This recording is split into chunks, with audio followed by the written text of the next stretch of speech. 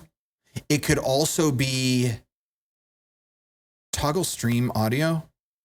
Check. Now I hear what you're hearing. What I see, what I see, what I see, what I see. You know, it's super funny. Toggle Twitch audio. Toggle stream audio. Check. What's super funny is I do hear a difference when I hear it through what you're actually hearing, but it sounds fine to me either way because I have post-processing going on the stream PC to DS stuff. And so I'm like, without it on, I'm like, it actually sounds fine.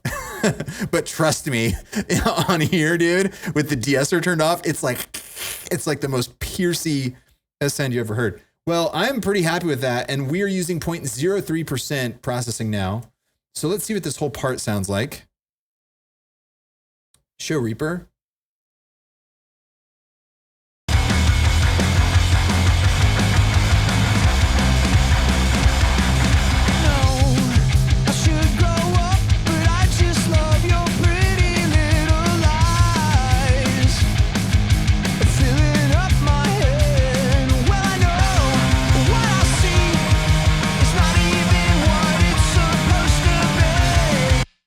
So, yeah, let me hear this, though. Filling up my head, filling up my head. Well, I know, filling up my head. Well, I know, filling up my head. Well, I know. Yeah, it's not affecting that at all. What I see, what I see. Oh, my God. Yeah, that's horrible. That S is bad.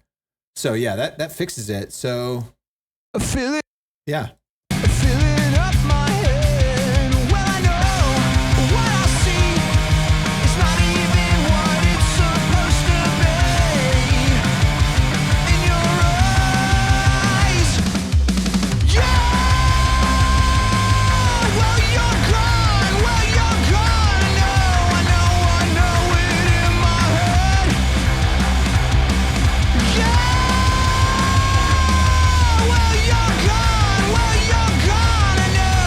Yeah, that sounds pretty decent to me, dude.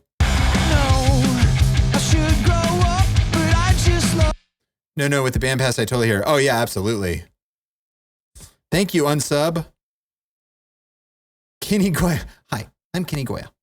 Or is it Goya or Joya? Kenny Joya? Kenny Goya? Hi, I'm Kenny Joya. I can't remember. Today, we're going to talk about Reaper Fates. I learned so much stuff from him, dude. Yeah, he goes through all the base, through all the I was going to say basic, but this stuff's not basic at all, but it's all the base Reaper stuff. It's awesome. Dude, I'm so stoked with this. Like, such a simple vocal track. Are we up or down 37? Up.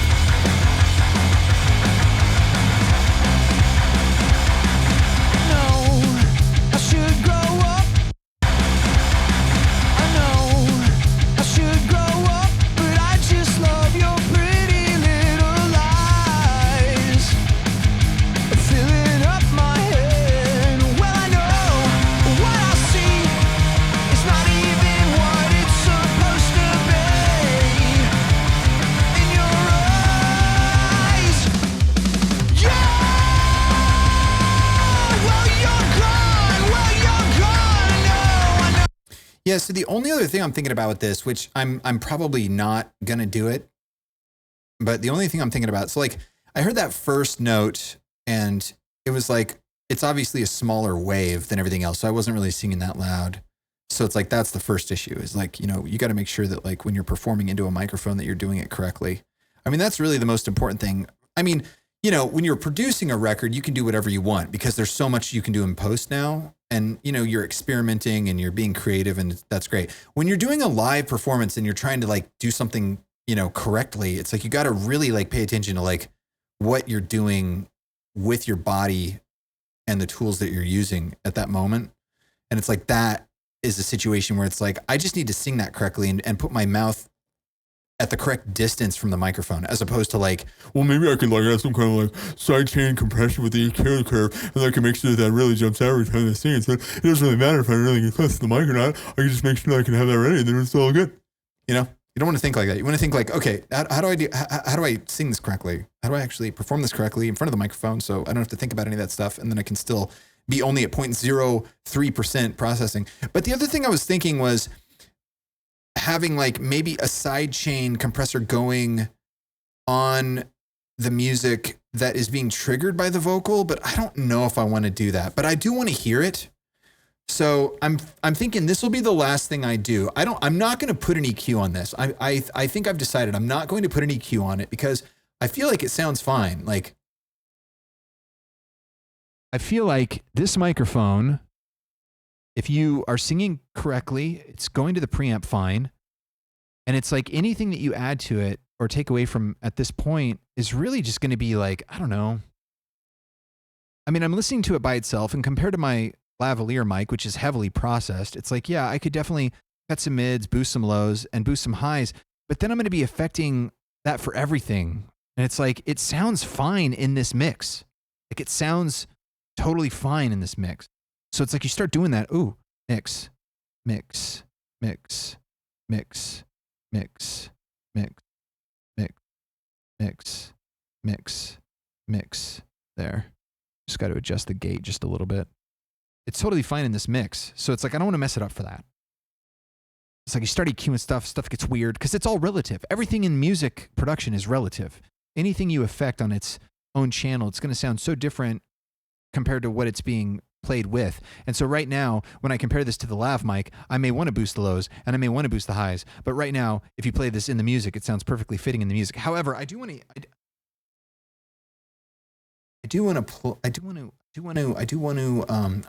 it sidechained. And what that means is I'm going to send the vocal signal to this backing track. And so we just send it like that. And then I'm going to send it on channels 3 and 4. So there's like, it's kind of hard to understand because it seems like there's all these channels and routes and stuff. But basically it's just sort of like a back channel to the audio track that you don't hear. And so now, if I enable this and I talk, you can see on this track that it's coming from here and it's feeding into this backing track on its 3-4 channels. So it's not coming out of this channel, but it's going into it on channel 3 and 4 of this track.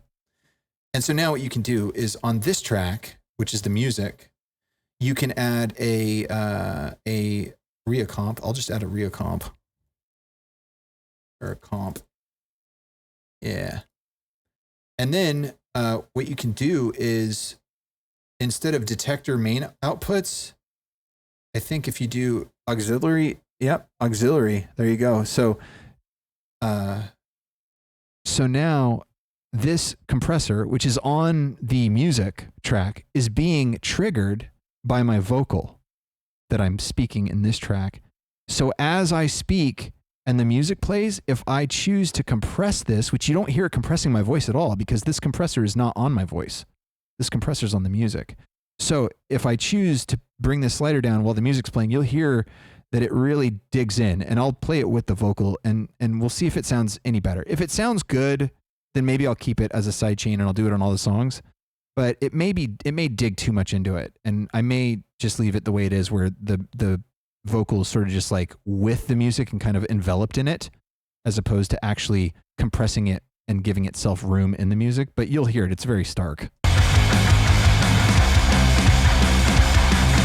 know I should grow up, but I just love your pretty little lies, filling up my head. Well, I know what I see is not even what it's supposed to be in your eyes. Yeah, well, you're gone.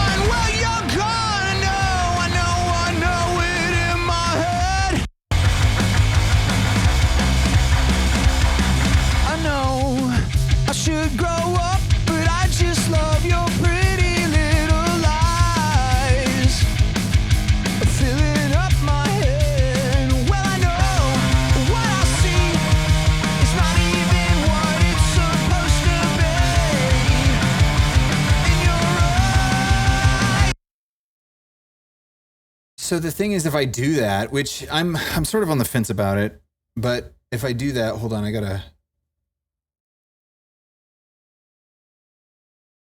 undo. If I do that, I have to run this guitar, so I have to create a bus track. And so as soon as you start creating folders and buses, you're starting to use processing. So right there, now that I've done this, now both the backing track and the guitar track have to be processed by a single core. And so now we've locked them into this. And the guitar track was using 0.1% and the backing track is using 0.08%. So we're at 0.2% on these two tracks. So it's not that bad. It's not that bad. But I needed to do that because I can't have it sidechain the music and not the guitar I'm playing live.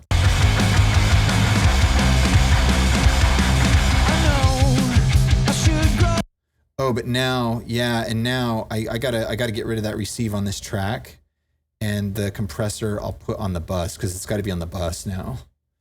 And so we'll do auxiliary input still, and then we'll just drag this here, but I'll do it post pre-fader, post effects, so my volume control on that track doesn't affect it.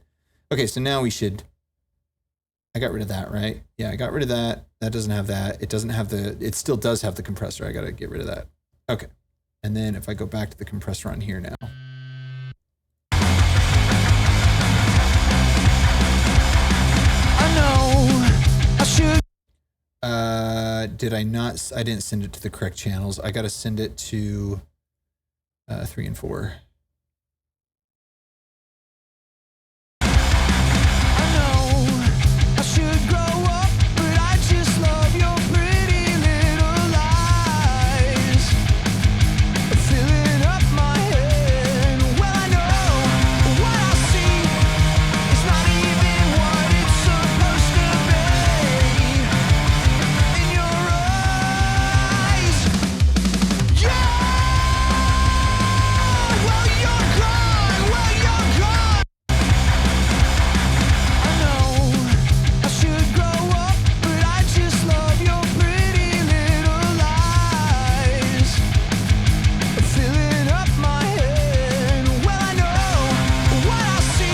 Yeah, I don't think so. Cause it's like the whole point of doing a sidechain like this is that I mean, unless you were to do it so subtly, but like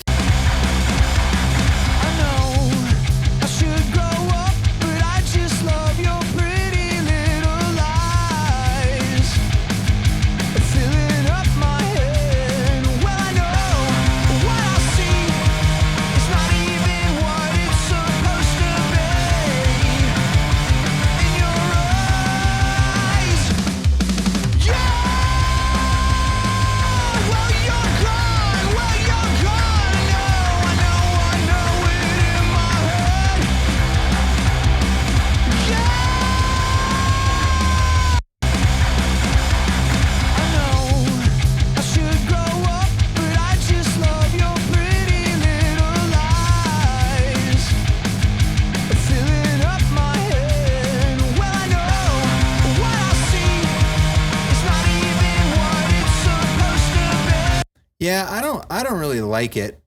I don't really, it's like, I want to make it more and more subtle to the point where it's like, I don't really hear it. And it's like, well, if you're not really hearing it, what's the point of doing it? It's like, well, it's like, it's so subtle that like, it's like, you don't know that you're hearing it. It's like, well, I don't want to hear it then. If I don't know I'm hearing it, then what's the point of using the processing? And then when I bypassed it and I heard just the vocal with the music, it's like, that sounds good to me because, you know, the music itself is already so compressed itself. And so it's like, then when you're adding another sidechain compression from the main vocal that's coming in, I don't know. It's just not my jam in this song, which is fine. You know, sometimes it works, sometimes it doesn't. But now that should be gone because it shouldn't exist because the track doesn't exist. Because Reaper's so freaking awesome. It just does it, just knows to do it. It's so cool. Anyway.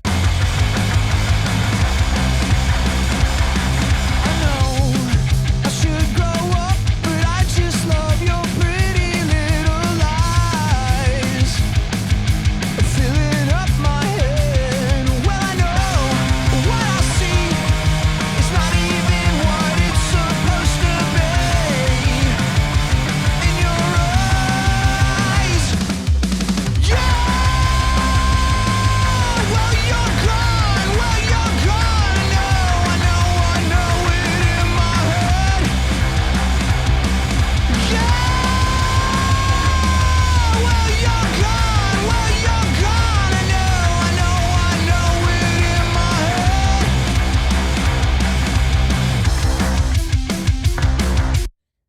I think I just need to bring the bass down a little bit on the guitar, and then I think we're good.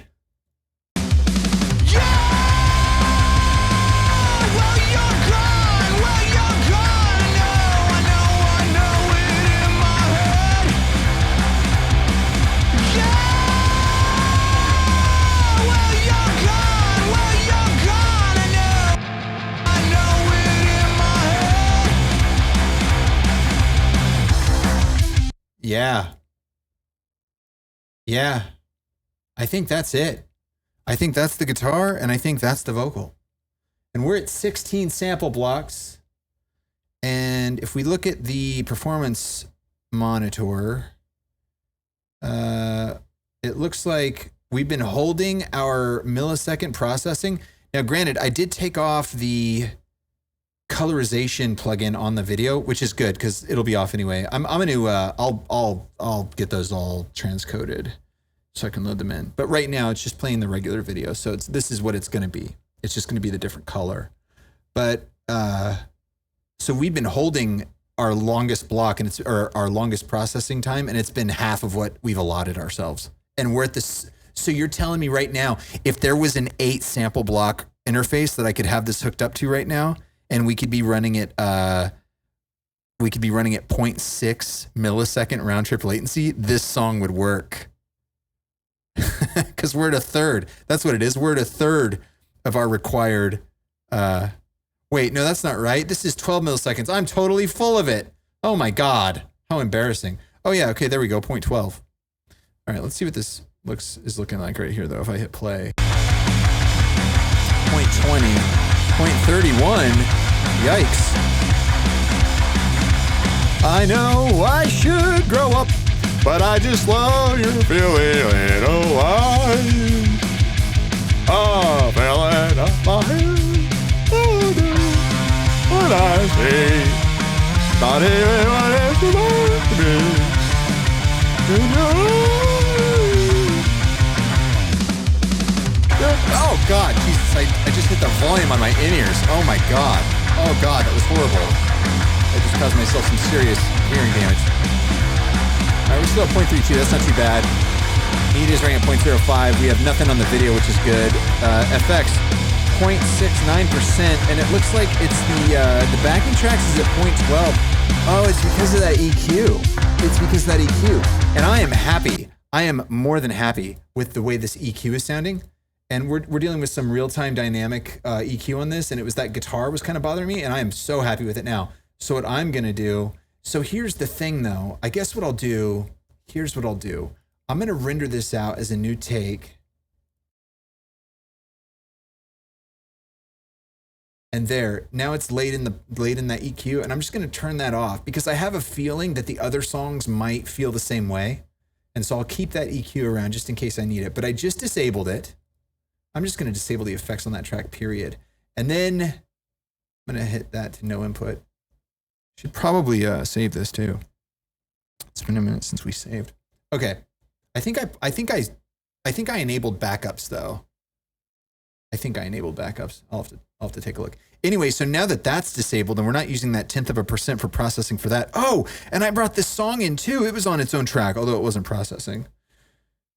Still. Okay, so there's that. That's good. Everything's good there. Okay, cool. Now save this. And then let's see now. If we take a look at the performance meter now, we should be doing even better.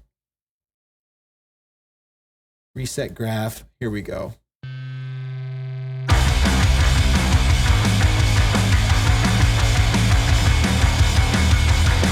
Oh, my mic is on. My mic is on. Of course, I got to turn this mic off. This mic has a bunch of plugins running on it. This is never running during a live song. Okay, cool. Now let's take a look see. Now it's going to change. Yeah, 0.08. Let's go.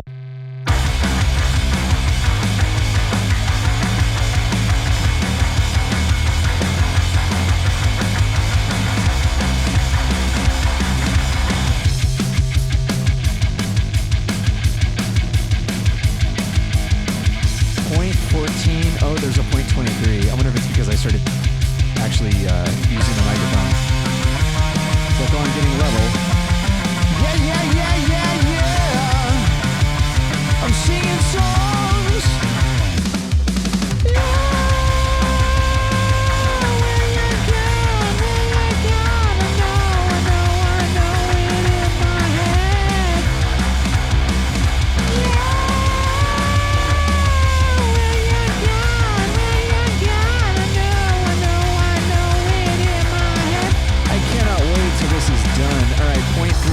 milliseconds. That's not good. We're way too close, man. I wonder what's doing that. It's like the guitar's at 0.1. The Vox is at 0.04.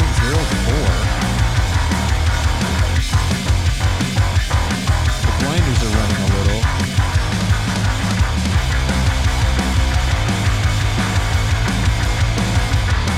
I wonder if it's...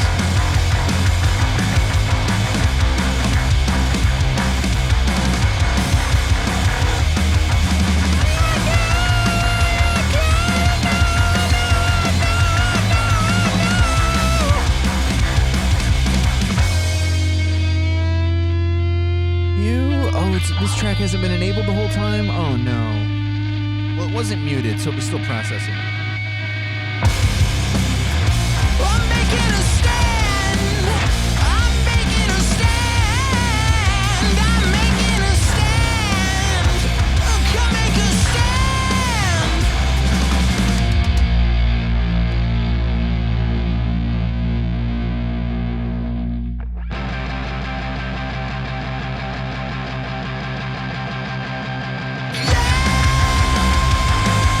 Well, you're gone. Well, you're gone. I know it in my heart.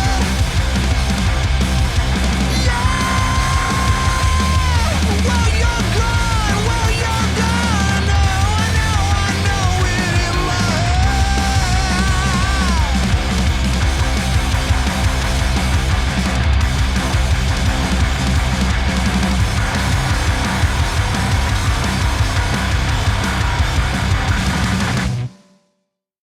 Point 0.3 milliseconds out of 0.36 is a success in my book.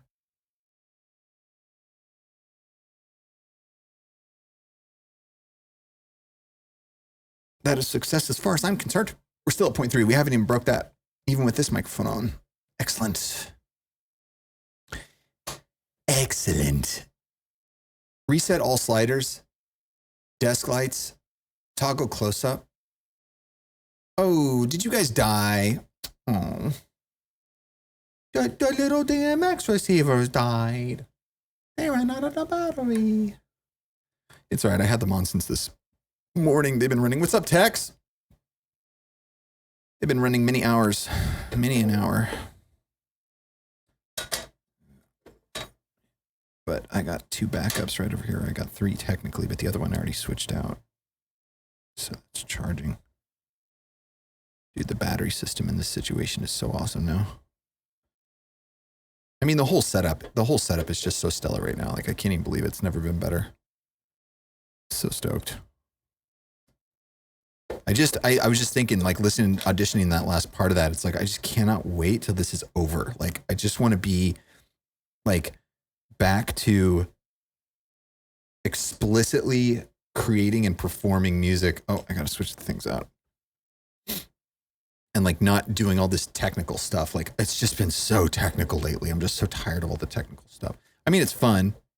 I enjoy that, of course, obviously. I wouldn't do it if I didn't enjoy it, but like, it's just, man, it's just, you know, there's so many little gremlins and rabbit holes and everything. It's just insane. It just goes on forever. It just goes forever, man. All right, we're in business. Definitely. Okay, so when you're gone, I mean, that feels pretty good to me. I'm just gonna have to do the video and I'll import that whenever. So we'll save that. Now, let's create I think Vox 1.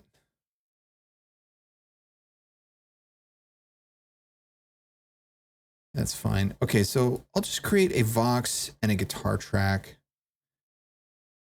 That starts there, but yeah, we'll save this.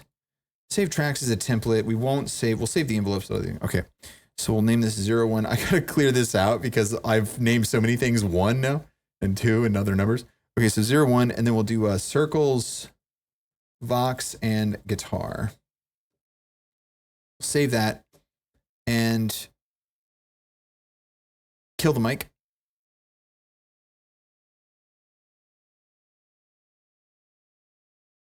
All right, sweet. So now, same thing here. So Little Liar with a cute face, that's the same situation. The only thing I see these mutes. I see a mute there. So, but the guitar is basically the same. And I know the guitar technically is the same. So we'll go ahead and insert those two tracks, 01 Circles, Vox, and guitar. And then as far as the muting goes, I'll just sort of, for the Vox, I'll just, kind of mimic it. Got to make sure to put that one. Sometimes it doesn't show up if you don't do that. We'll create this. Oh, let's turn off snapping. And then we'll put that there. Well, we do that, but see, yeah, you got to have that. Sometimes it gets weird if you don't do that. All right, cool. And that's it. And then I guess at the end of the song, it turns off. Good deal. Good deal. Okay. And then as far as what the Vox is actually doing, I don't think there's any effects or anything. I mean, this is all just, it's just a typical thing, but it's like the old timey deal. It's just the old timey deal. So we'll get rid of the Vox. It's gone. Now here is the original guitar. And it's the same thing. Yeah, it's the same exact thing. I mean, I think all these songs are the same thing. So it's just really the muting. We just got to make sure the muting situation is correct. And there it is. Bring this one out like that. And then if I'm correct, that's it. See how fast this goes? Once you do the initial thing. So like, I mean, I'm pretty sure that's it. If the backing track, yeah, I mean, there's the backing track situation. So let me actually, I'm going to,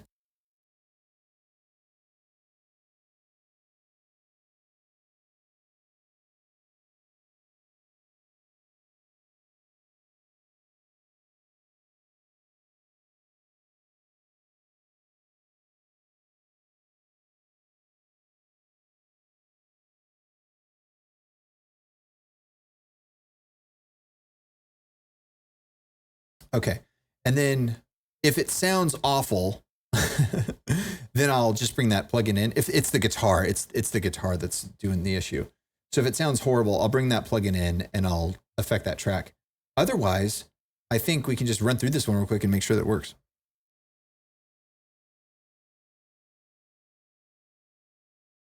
So let's do that.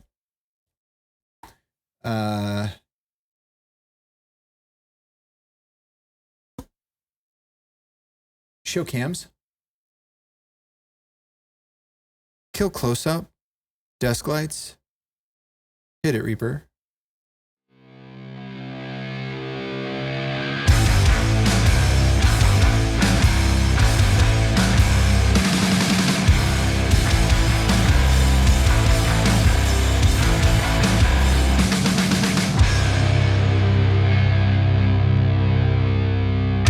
I'm always believing what they tell me.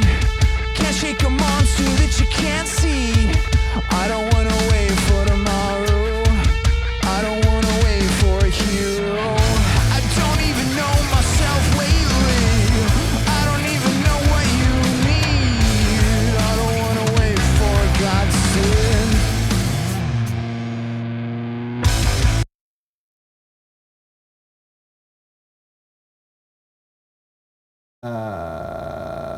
Yeah, I feel like, did the vocals seem a little quiet? See, the issue is that if the vocal does seem a little quiet, I mean, I don't scream like I do on When You're Gone. So maybe that's what it is. That's probably what it is. Because everything else is the same. So it could also be, I might just need to bring it in. Hold on, let me, oh yeah, I do need to turn up the click. That was it. That was one thing I needed to do. Oh, is the send? Yeah, the send is -5. I don't know why. What the? Yeah, that's better. Okay, and then, yeah, so this.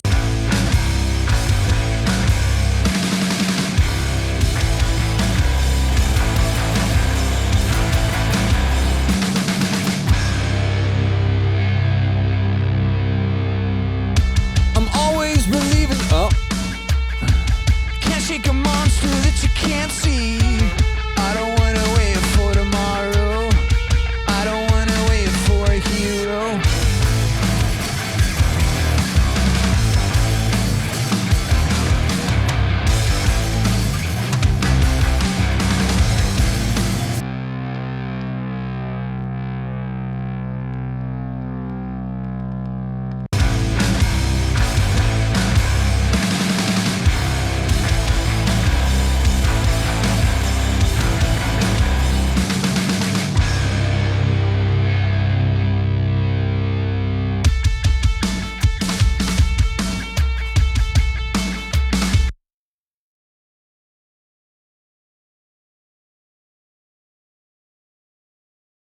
Yeah, dude. So my guitar went out. The battery went out. I think this is dead. That's crazy. And the other one is still charging. It's always something, you know? It's always something. Hey, maybe they make a lower latency guitar transceiver now. Because this guitar transceiver. Oh, is that what was happening? It was still on. That's why. I get it. Anyway, I think this guitar transceiver is like, it says it's sub 5 milliseconds. It definitely feels like sub 5 milliseconds, but anyway, yeah, the battery died already. So it's charging again. We'll see how that goes. Hopefully this one lasts for a minute. Hopefully it doesn't catch up, you know.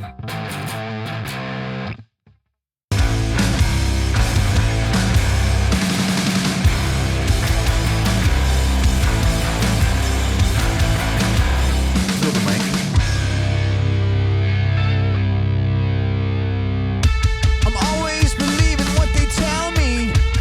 Can't shake a monster that you can't see. Tomorrow, I don't wanna wait for a hero. Don't even know myself, I don't even know what you need. I don't wanna wait for cleansing.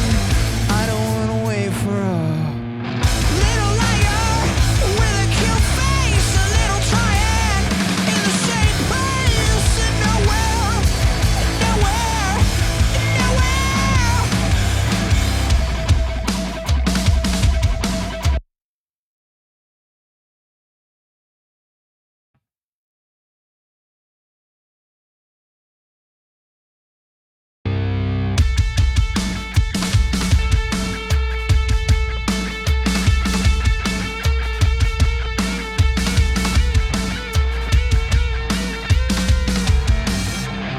I don't even know myself lately.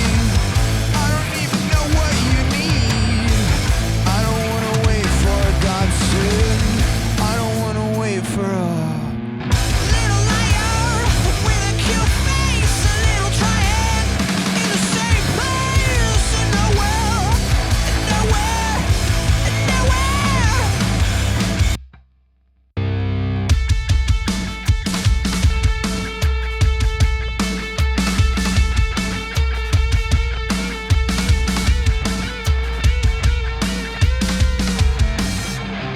I don't even know myself lately. I don't even know what you need. I don't wanna wait for a godsend. I don't wanna wait for a little liar with a cute face, a little triad in the same place, and nowhere, nowhere, nowhere.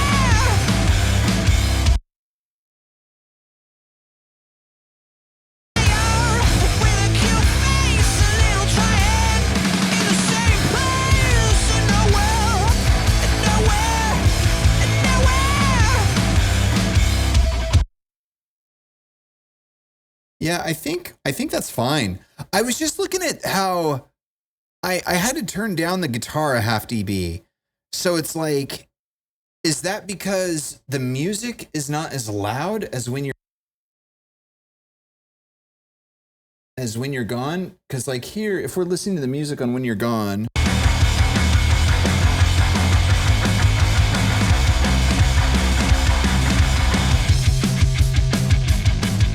nah, it's at minus 1.8. Nah.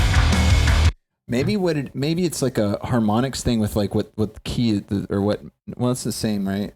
Na na na na na na na na. Oh yeah.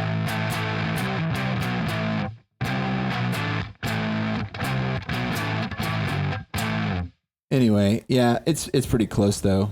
It's basically, yeah, it's fine. That's fine.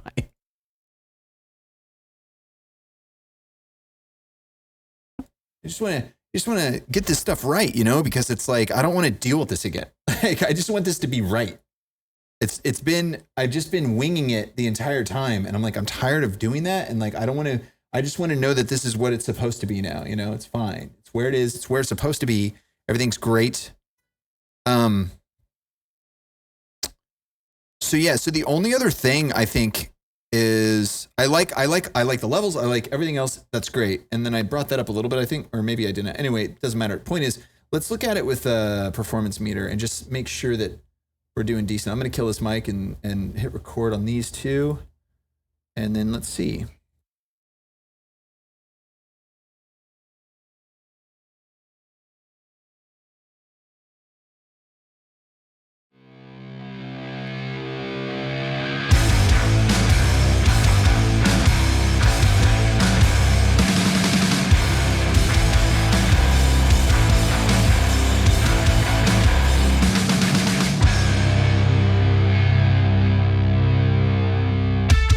Always believing what they tell me. Can't shake a monster that you can't see. I don't wanna wait for tomorrow. I don't wanna wait for a hero. I don't even know myself lately. I don't even know what you. I don't wanna wait for Computer show lyrics.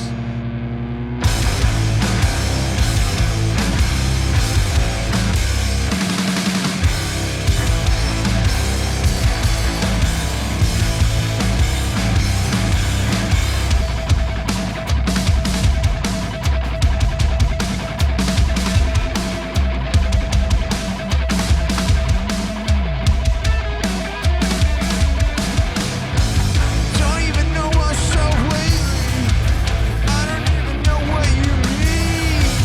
I don't wanna wait for a cleansing. I don't wanna wait for a Man, we're close. We're definitely close on this one.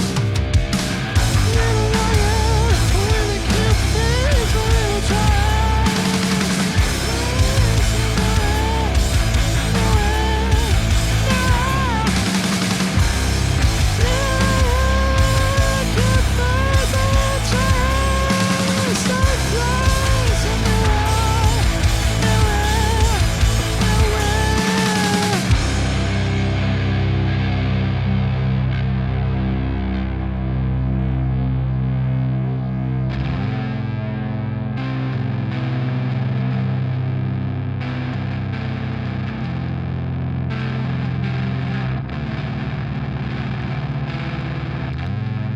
So now where do we go?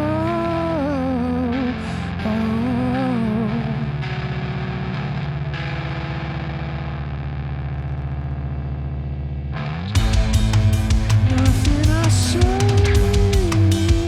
might make a sound.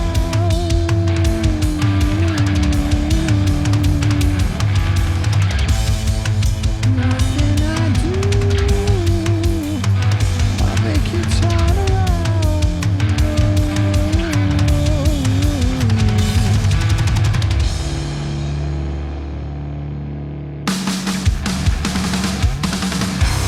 Little liar with a cute face, a little tired in the same place and nowhere, nowhere, nowhere. A little liar with a cute face, a little tired in the same place and nowhere, nowhere, nowhere.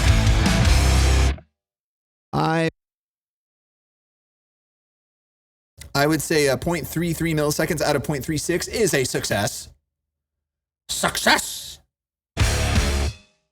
Okay.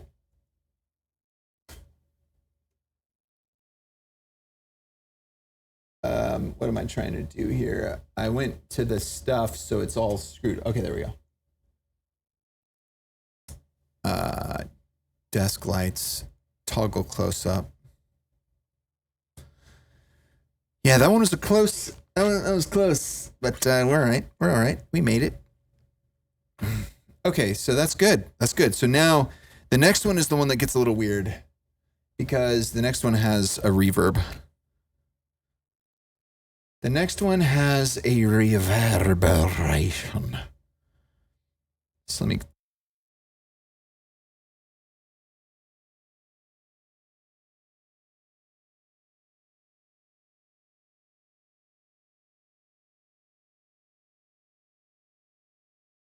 Okay. First things first, I'll bring in those 2 tracks. 01 Circles, Vox, and guitar. So on this one, we've got this reverb deal. Now, for some reason, I made it a receive. It's very interesting because I feel like I didn't do that back in the day. I didn't do sends and receives back in the day. This is a very interesting. Camera angle for doing a tech stream. I like it. Anyway, how are we doing, by the way, on that battery on the camera? We are at 53%. Let's go. Dude, the batteries I have in my in-ears and in, oh, by the way, oh my God, I didn't even mention that. GoCam 4? Look at my ears. I got the new cable. Show cams. I got the new cable. Oh my God. I had no idea. I had no idea how bad that cable was. This cable, it's longer. It goes down the neck better, and it has this like little loop thing. Oh, wrong way. It has this like the little loop holder deal. I used to have to tape the cable to my shirt every day, and then it would pop out, like it would stick out. This cable just, I don't have to do that. And it doesn't like pull, because the way that it wraps around your ears, it doesn't like pull out or anything. So now it's like, I don't even have to tape it, and I can put the guitar on and the guitar doesn't pull it out. It's amazing. Anyway, why was I talking about that? Why was I talking about the cable? Why did I bring that up? Oh, the batteries. Batteries in these in-ears and the batteries in this microphone are, what are they? Are they 41s? Are they 43s? They're a bunch of milliwatt hours, and I have yet to run out of battery in my in-ears and in my microphone, my lavalier mic, since I started using these batteries. Like they last all day. It's so awesome. All day. Anyway, just stoked. Battery technology rocks, except when it burns your house down. That sucks. Show Reaper. GoCam 8. Okay. So we need to bring in the Vox and the other thing. Okay, so I did use sends back then for everything I know. What's going on here? I think it's just the regular thing. Oh, I'm using ReaGate, ReaComp, and a de-esser. So I already simplified this, but yeah, we don't want none of that. And then I'm obviously must be sending it. I'm not sending it. What? So where are you receiving then? Receiving from track 6 V1. Wait, what is that then? What even is this? This is the stage mic. This is the stage mic. Oh, I already brought them in. I'm out of my mind. Okay, so the original Vox track is a bunch of garbage. Yes. But it should be sending to it's sending at 0 dB to the backing Vox track. Nothing else has changed. So really all I can do, or all I have to do, is I just need to change the mute for the main Vox. I can delete this Vox, and then I can send this Vox out to this track. However, why? Why not just have the mix as a parameter? Why did I do that? Why did I send that out? And how did I send it? Oh, I didn't look if it was pre. Hold on, let's bring it back.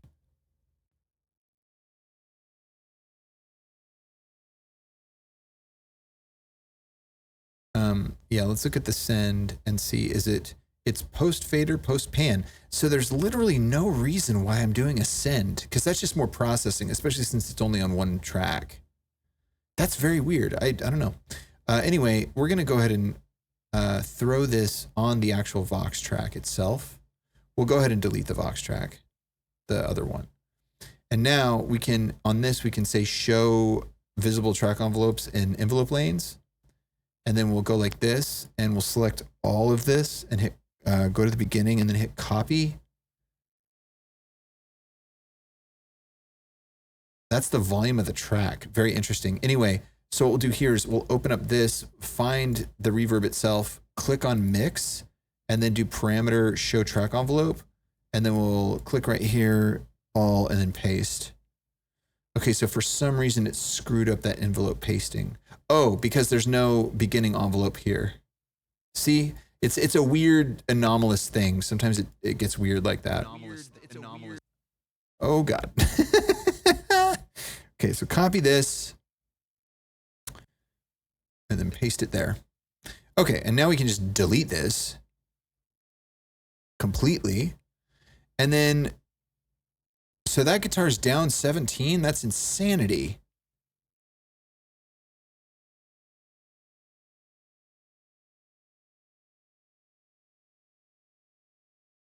I don't know why it's muted all the way out here, but whatever, that's fine. And that's the same. All right. Kill the mic. Check, check. Everything I know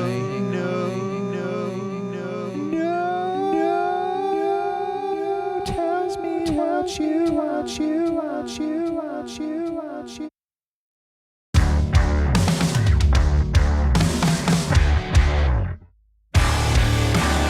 Everything I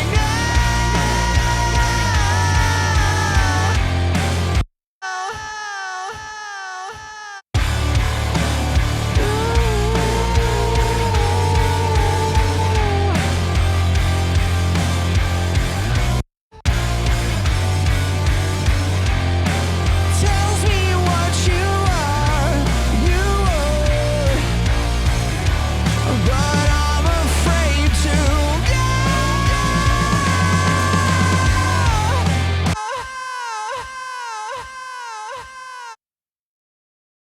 I'm gonna bring them all down. I think. Trying to remember, like, if I do this, yeah, they all want to move. But if I do this, nothing happens. So I got to just select the tops. And then if I hit shift, does that do it? Right? Yeah, is that doing it? I think that might be doing it.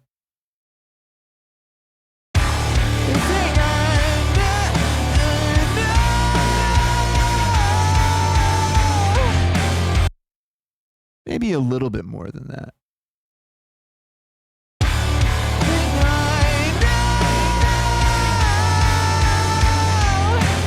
Tells me what you are,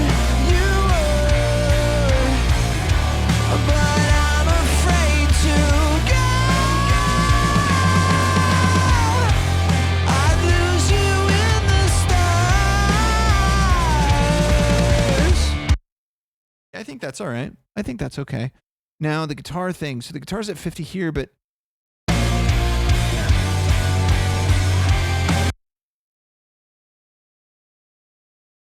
I guess we'll just have to see. So I'll disable this. Let's get the performance meter going.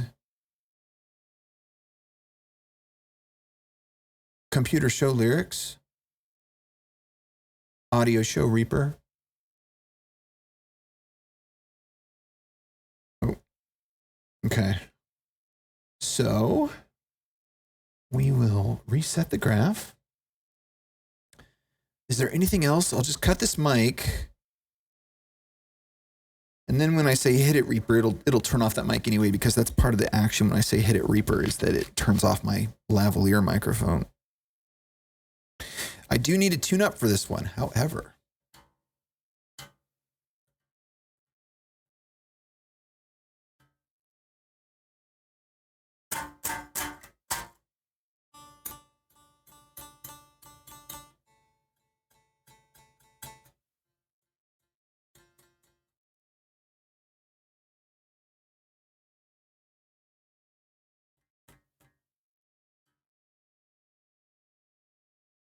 Computer, give me a time check. Computer, give me a time check. Huh, that's weird. Kill the mic. All right. Hit it, Reaper.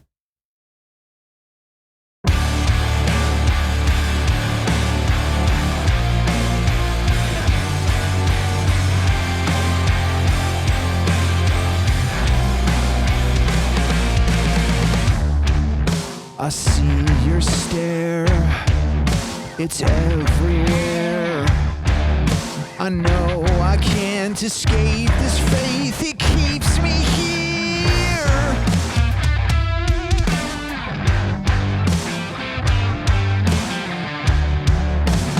Tired.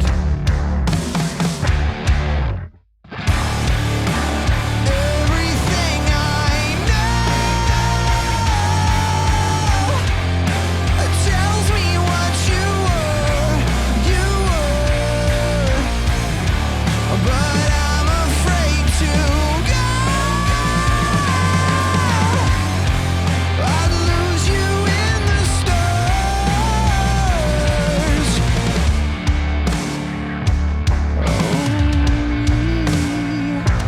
Find me. There's nothing I wouldn't care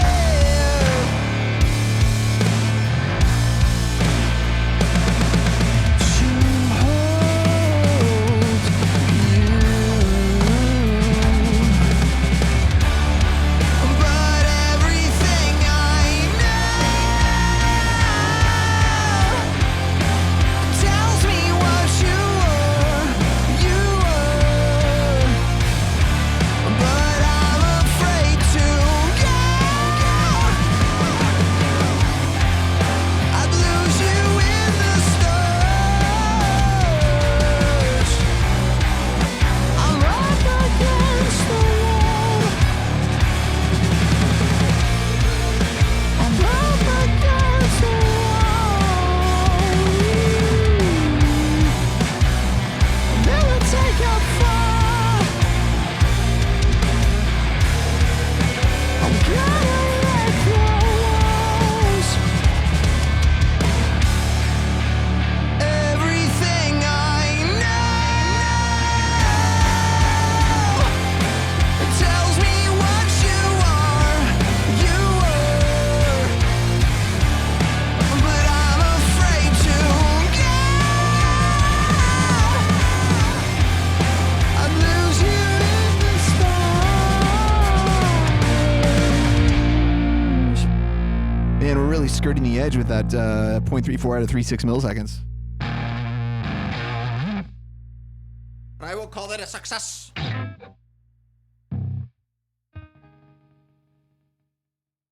This guitar tone is so much better too. It's not out of control like it used to be.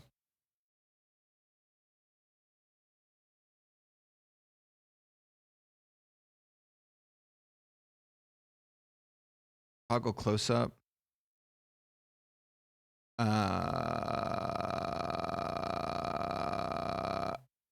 GoCam 12. Show cams.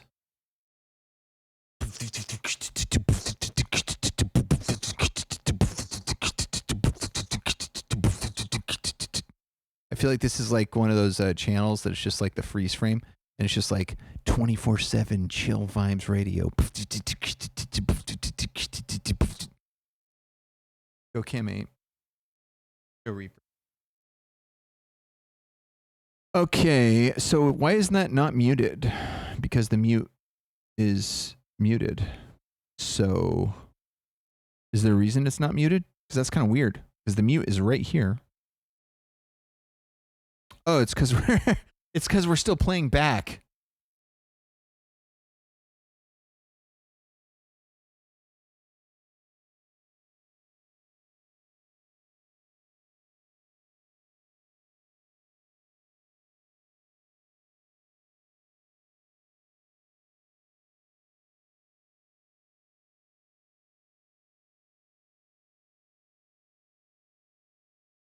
Man, that's pretty sweet that we're hanging in there beneath 3.6. The only issue is that it's really close.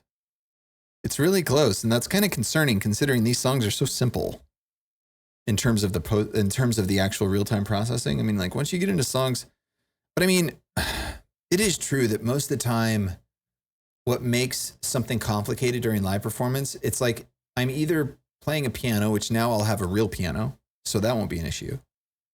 And then I say real piano. And then reverb, which I will have an outboard reverb that I can use. for live. And that'll totally alleviate a bunch of stuff. So that'll be great. And really, it's just EQ and compression after that. And that's what we're using on these. So it's like, there is some real-time guitar stuff. Yeah, it'll be really interesting to see. Like, Album Unknown has some weird stuff going on in the guitar sometimes. Feel has some weird stuff. Vocally, there's some strange things going on. So we'll have to see how those real-time modulation effects work with the low sample rate. There might be a small selection of songs from the set list that just have to be played at like a 32 sample block. Because it's like we're so on the bleeding edge of 16. It's like 32, we have loads of processing headroom. Loads. Like, I mean, we wouldn't really have to do much editing if we wanted to run at 32. Just basically the Pro Rs. We have to get rid of the reverbs. But other than that, everything would be fine as is. So it's not an issue. But it does sound so much different. Set buffer 32. Buffer adjusted. Check 1, 2, test. Yeah, it's like there's this comb filter, and then I can feel that it's later. It's so infinitesimally small in its laterness, but it's definitely later. Set buffer 16. Buffer adjusted. Test 1, 2. And then yeah, here it's just like it's in my head. Like I'm in my own brain. Like I am now in my own brain. I am connected with my brain. And I don't want to give that up. Okay, so on Beggar, we have a little bit more going on, but it's the same thing. Oh, that's because I did the two things. Yeah, we don't need any of that. Dude, bro, hey, bro, we don't need any of that. Just get rid of it, dude. Just get rid of it. And just insert the 2 tracks. And then for the guitar part, it goes 1, 2, 3, 4. And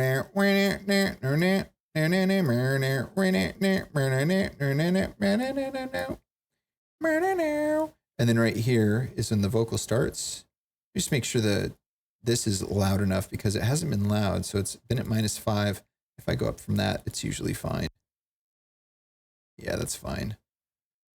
Okay. And then, yeah, I mean, the guitar is basically it's just the guitar. It's like, there's nothing crazy.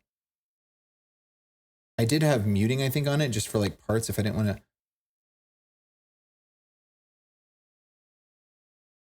No, it wasn't different guitar tones, was it? Hold on. Oh, you know what I can do though? What's super fun about this? Also, what's super fun about Reverb is check this out. I can just create a new project tab.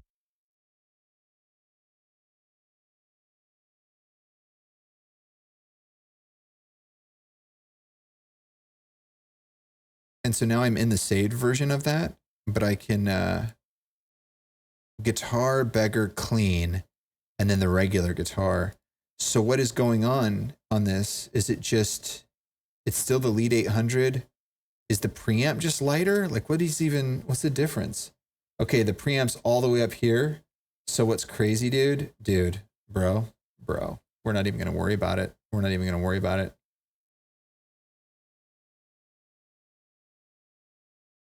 Because we are living in a world of efficiency now. We're not living in that old world of millions of processors and plugins. So what you can do is this is the dirty guitar. And then you can come in here and you can literally just touch this knob and then do parameter and show and track envelope. And now we have the preamp right here, that knob. And so if we open this, then we move this preamp up. If we move this thing up and down, see the knob's moving. You see the knob moving? That's right. So when it's clean, we're just going to lower that. And we're still running at only 0.1% on this guy. But wait a second. Why is the booster on there? Is the booster on all of them?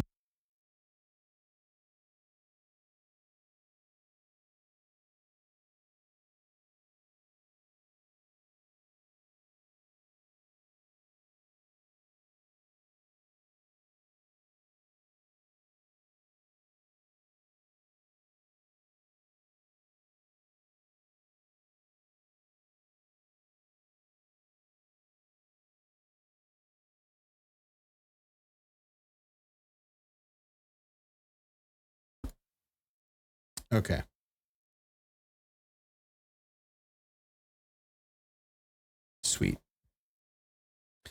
Okay, and then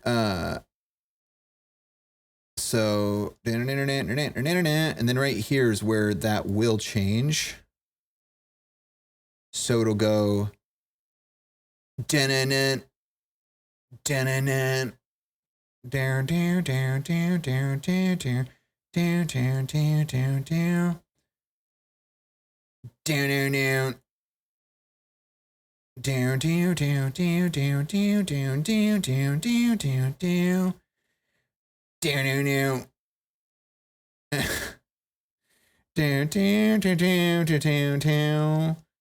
And then we just do it again. And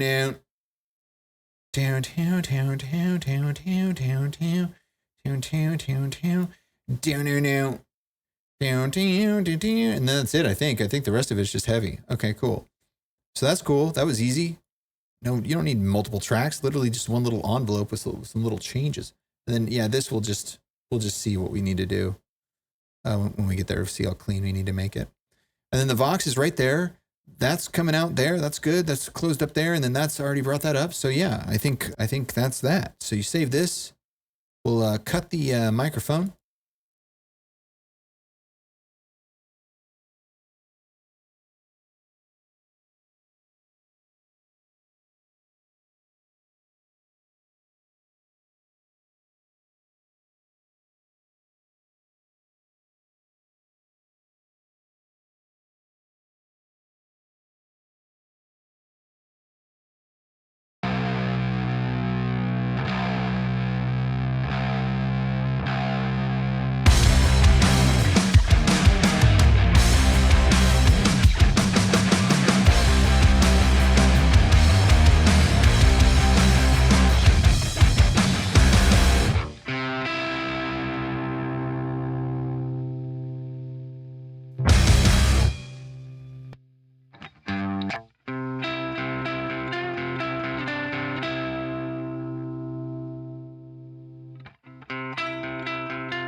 I'm still sitting here.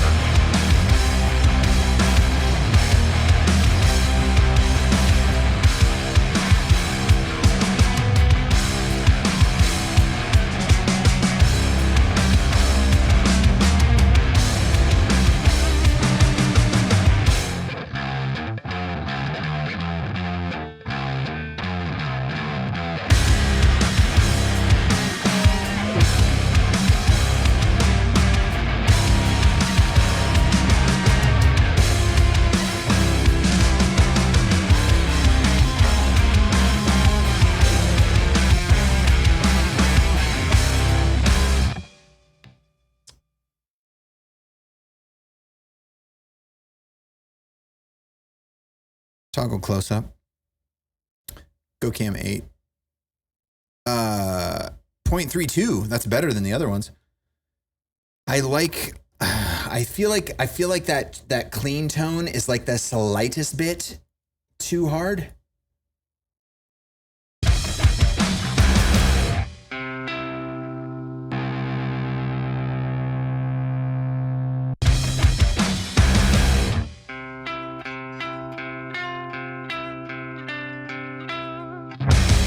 Yeah, I think that's a little closer, but I want to give it a little bit of juice.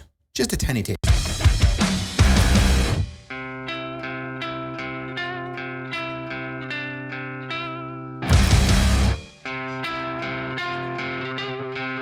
Yeah, you can hear how it's like just a little too crunched when it's up there.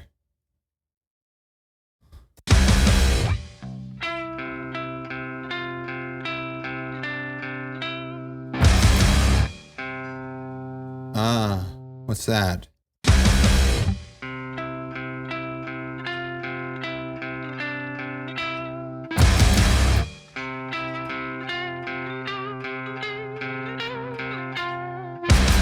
Oh yeah, it's too early. You got to do it right when it does it.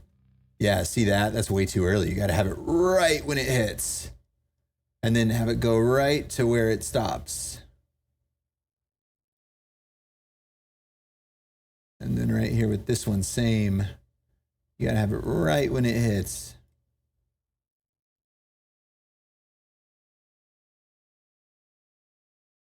Cool. And then just get these right real quick. Oh, that's the only one. Okay, so then this one, just do the same thing. I think right there is where it like ends, like right there. Yeah. And 10 and 10 and 10 and 10. Yeah. Yeah. Let's see what that sounds like.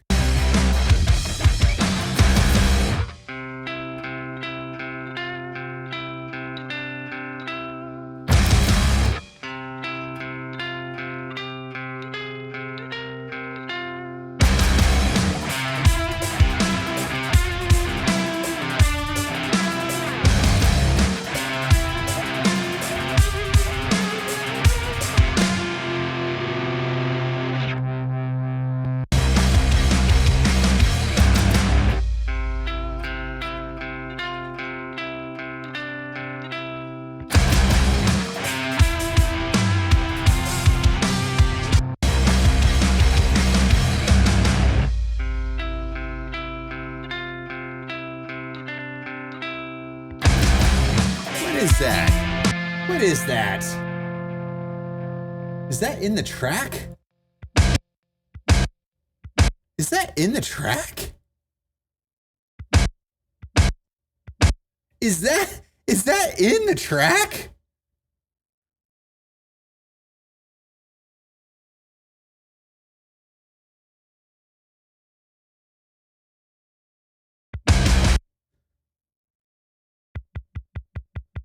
What the hell is even that? What is that?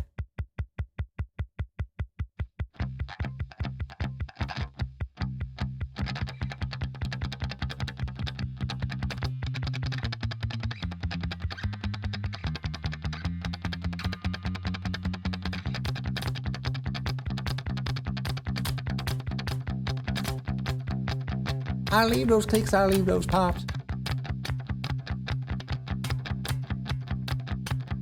I thought that I had all them got. But all them got, I had not.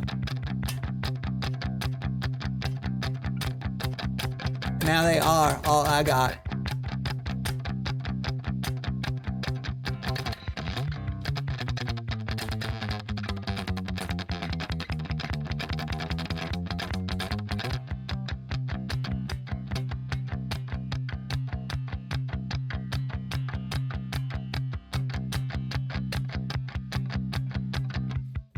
Okay, I get why that kind of music is so much fun now. A ham did a ham did a ham did a ham. My name is Mud. Yeah, I don't know what the heck that's about. I kind of want to bring in the actual original and just see if it's actually in there, but it's probably masked by like a guitar or something because I feel like I would have never allowed that, you know? I would have never allowed that, bro. Ever in a million years. Ever. Okay. Cool. That feels pretty good there. I'm down. I like it. Was there something else? I feel like there was something I was thinking about. And,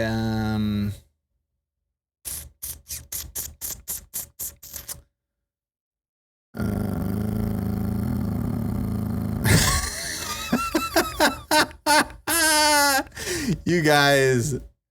Oh my gosh.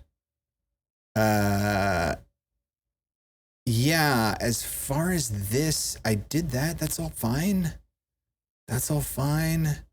Yeah, I don't think there is anything else in this one. Yeah, I think that's it. Cool. Sweet. I just need to remember to change the guitar thing so I don't have to delete that thing every time. I need to import it into this next one, delete the thing, and then save it as a track. So we'll do that right now. Don't let me forget. Here we go.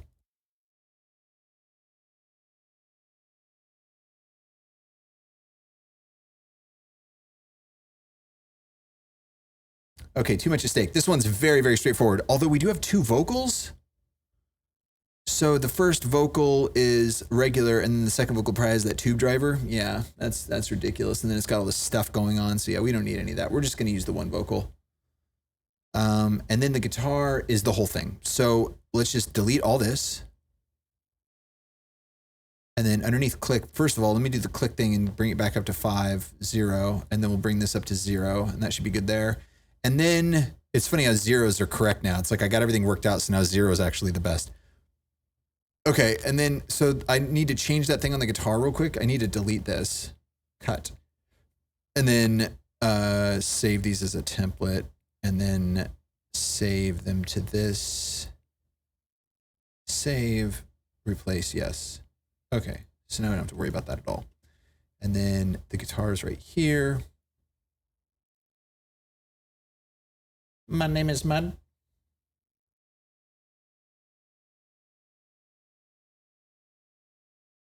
Oh, I forgot about that. There is that part, where I'm quiet. That's fine. We'll just deal with that when we come to it. So I'll just tap this again, then I'll do parameter, show and track envelope, and there you go. It's fixed. So we'll just play through it. Because I'm pretty comfortable now with the idea that what is that about? I turned that down too? Yeah, I don't know why I did. Yeah, that's crazy. Okay. Yeah, so when we get to that part, I'll just automate this and that'll be fine. And so let's just have the meter open just in case anything weird pops up, but I don't think anything should. Okay. Okay. I don't know how to get in the door. Oh, shit. Hit it, Reaper. I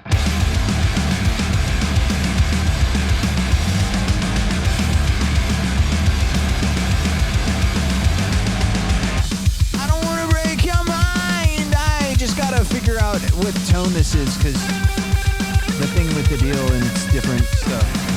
There's too much at stake. Oh, who you want to hate? Don't you want to watch them lay right down there all done? Burn! Burn it! There's too much at stake, too much at stake now.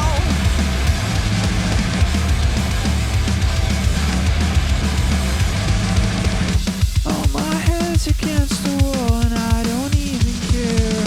Well, my head's against the wall and I don't even care.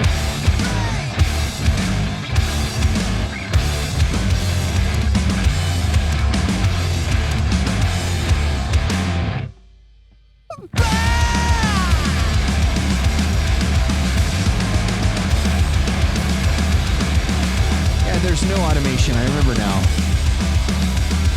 We don't need to worry about it. How about that?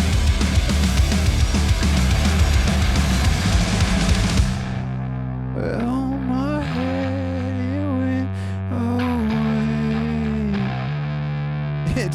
keys changed, so it's hard to hear it. It's nothing I can't escape today. There it is. Take a look at what's around.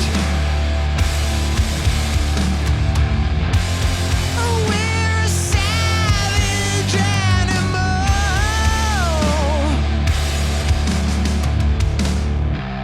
But that won't keep us from the game.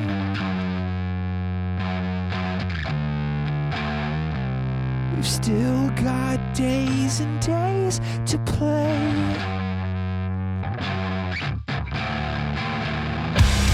well, I've been fighting all my life. Well, I've been fighting all your love.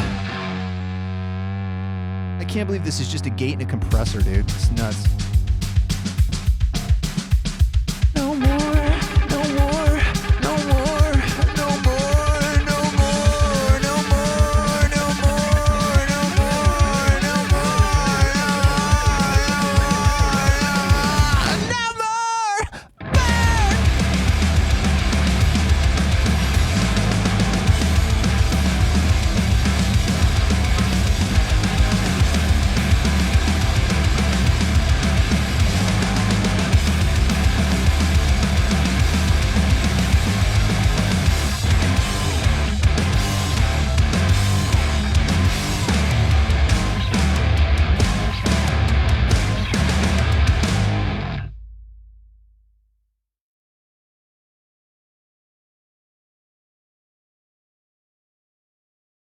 Well, that one went pretty fast. 0.27 out of 0.36. Success. Desk lights. Toggle close up. All right. Oh, yeah. We got to disable this.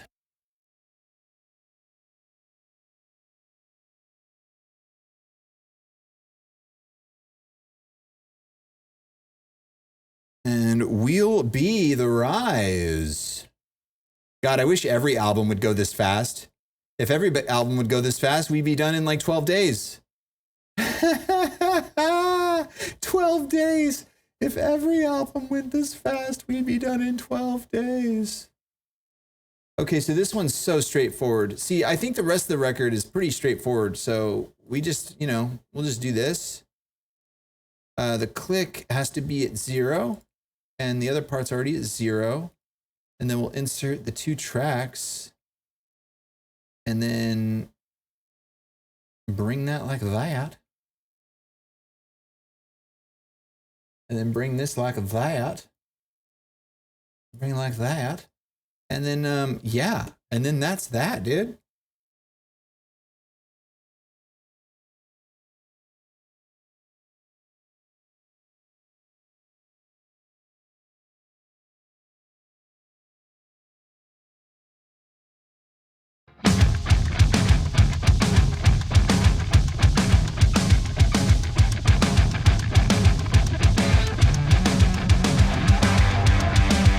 Think of all those who came before and lived. Think of all those who came before and said, we will never begin to fill a hole. We will never begin to fill our roles. Where are they now? Where are they now? Follow me, and I will show you where we need to hide. Watch the fall will be the rise. Follow me, and I will show you what we need to be.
0.29 out of 3.6. Let's go.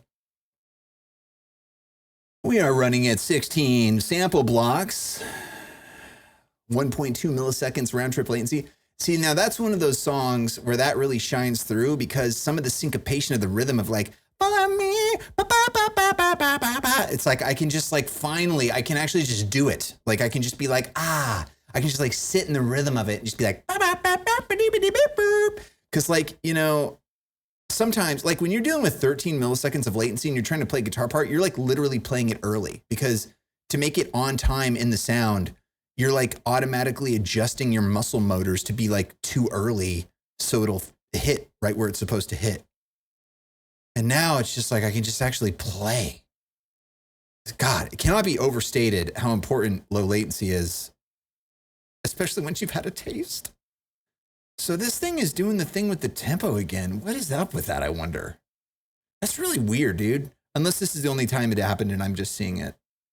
Is it on this one too? No, it's only on this one. Yeah, it's only on that one. Uh-oh.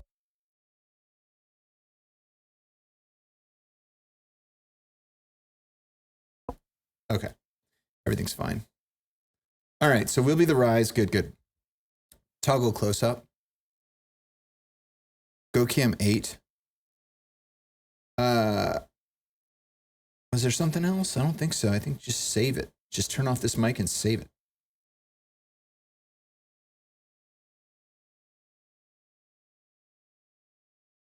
A 1,000 times. Okay, so the click. Oh yeah, was there a click situation?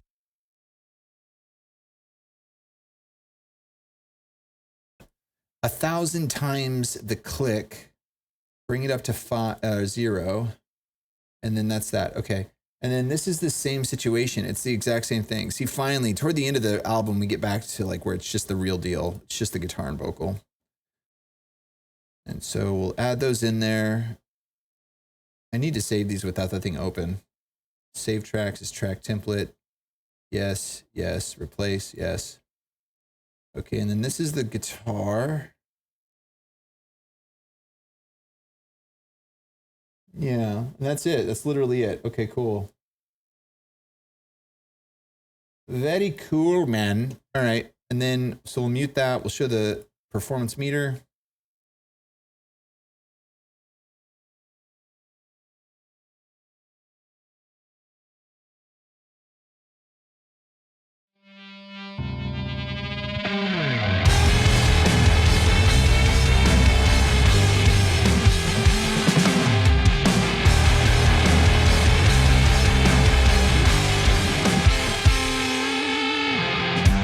How does this work? How does it come into play?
playing that one.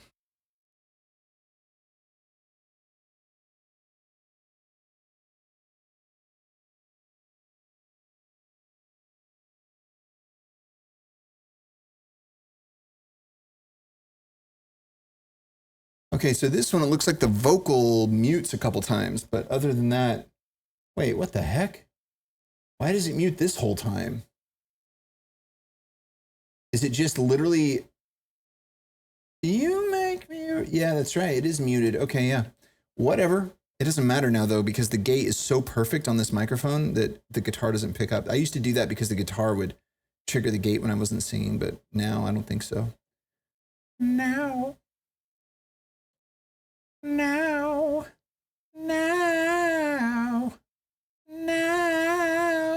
All right, so the click, we got to bring that up from -5. And then the wireless mic, good. Click is good. Get those umbrellas. Okay. Do that there. I got to make sure though that's not too crazy. You want it to be close, but you don't want to be so crazy, you know? You don't want to be crazy. That doesn't matter because it's later, but we should adjust it though. So we'll do that. Hold on. So we'll do that.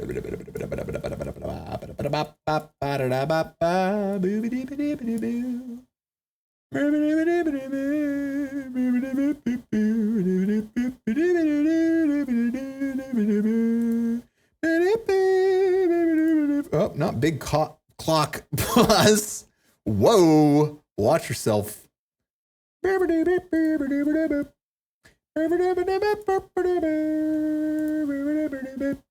All right. Yeah. I think that's good there. Okay, so there's that. And then go back to the beginning. Kill the wireless microphone.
Did you guys notice that this project is Project 911?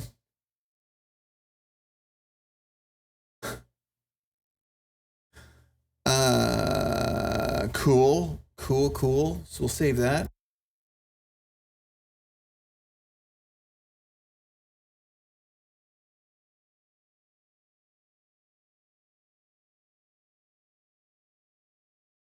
I tried to stay. And yeah, okay, so, oh yeah, so this one we got to deal with some stuff. So we've got the Fab Filter. So what all do we have? We have just the regular guitar, but then we have, okay, so the panning goes to the middle. Okay. So here's what we'll do. So we just do that, and that's the only thing that has it. So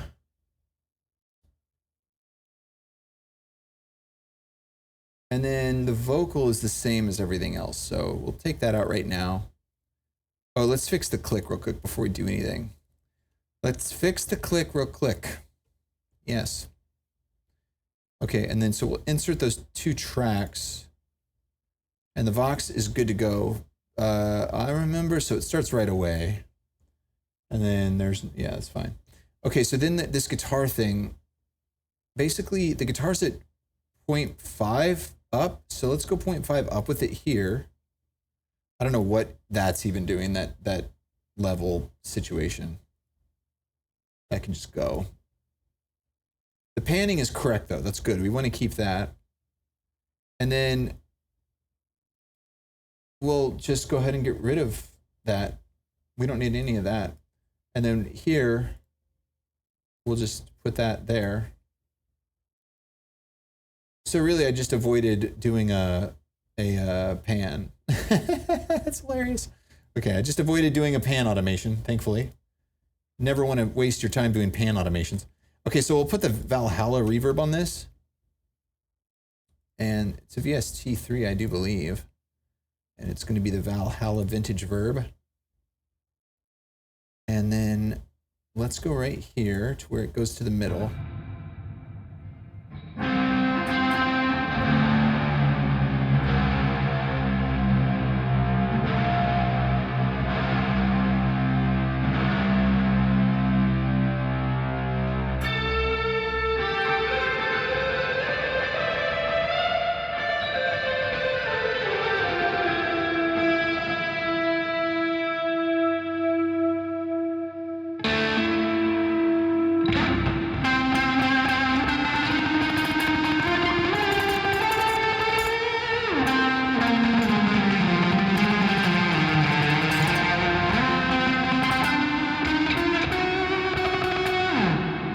Yeah, I mean, that feels pretty good to me. I mean, maybe I could kill a little bit more low end. Yeah, but anyway, we'll just do the mix. So I just click the mix and you just do show and track envelope.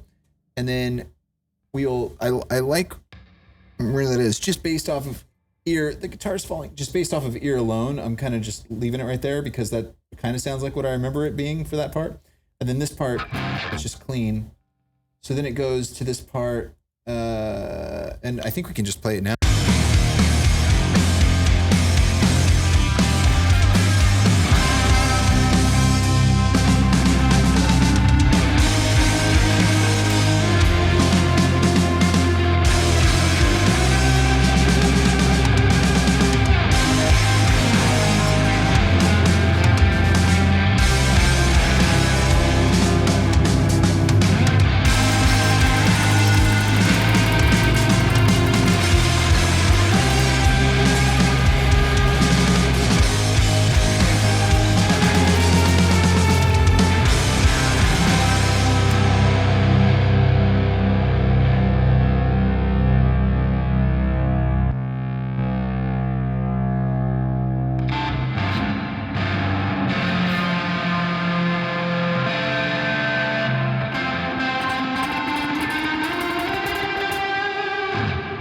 Yeah, that's a little better.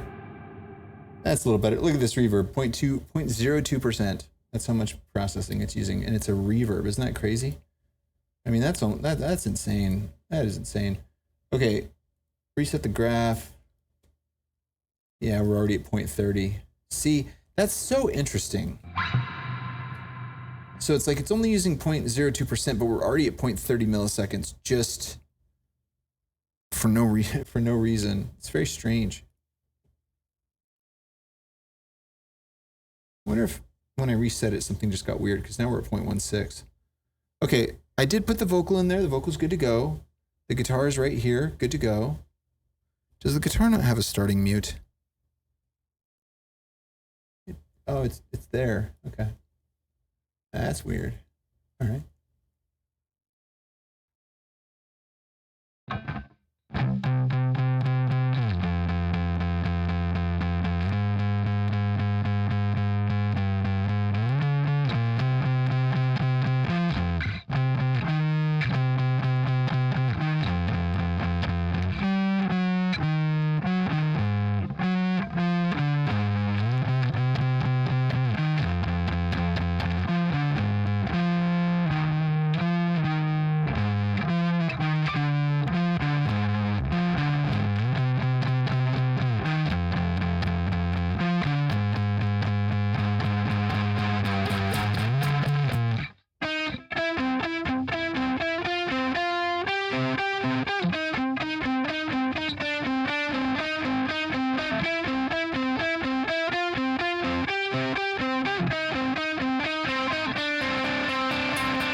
.37.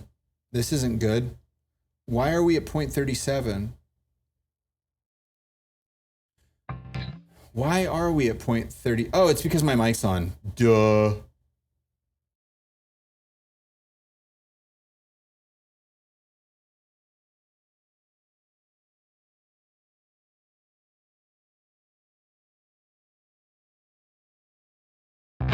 I remember the days I could just look at you,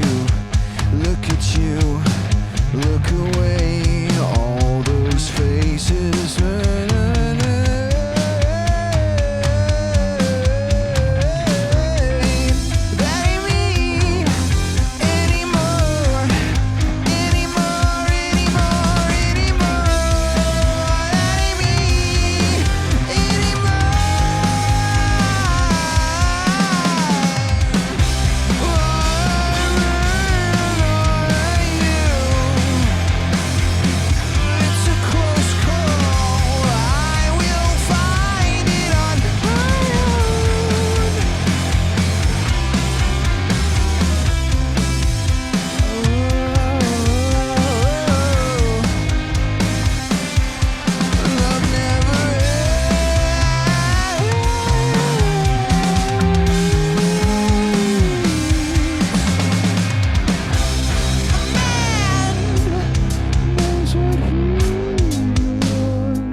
Okay, so what's up, Star Wolf? How's it going?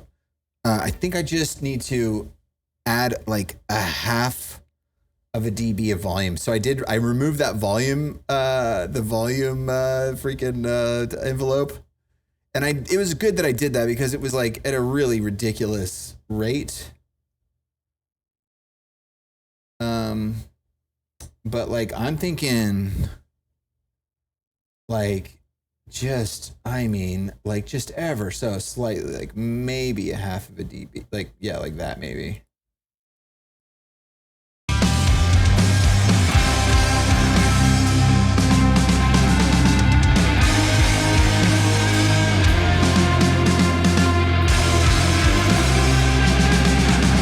Yeah, that's good enough. That's good. If I ever need to adjust it again, I can come back. But yeah, we were at, I think, point 32, I think, that whole time. So keeping it rocking. Even with a reverb, we were able to keep it below 36. Let's go. That's how you do it. Okay. So that's good. I'll kill this mic.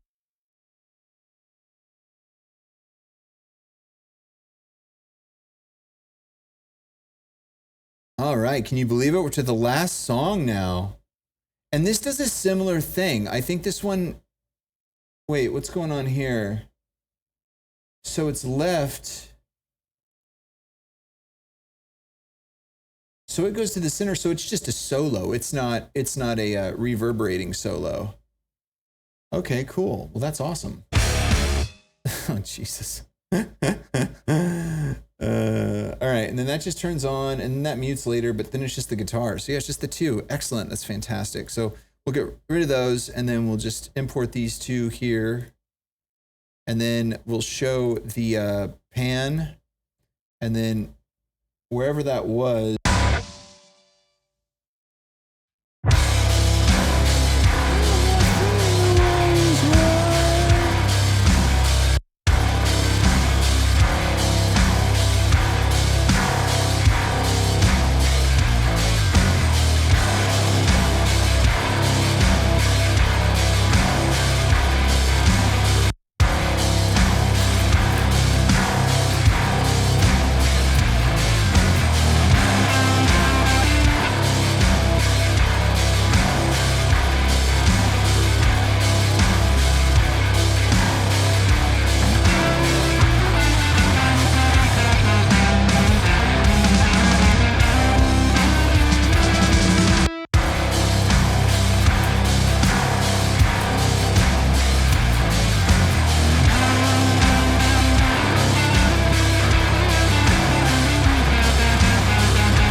Cool. All right. So, oh, what a fight into the night. We came out clean. I thought we had all that we have, but we were loved. What happened? What? Oh. Show cams. Go cam 8. Show cams. Go cam 8. I don't know why I had to repeat both of those. Star Wolf. 32 months. Triply doobs. Triply doobs. Triple doobs. Tripty doobs. Dude, that voice control software is so sensitive now and so good that I actually have to say it right. Tripty doobs. The ticket says, ooh.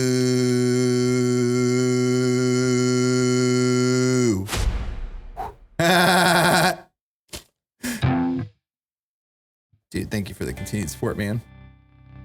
Much appreciated indeed. Much appreciated indeed. Show Reaper. Okay, so this is it. Yeah, we got everything unmuted. Everything's looking good there.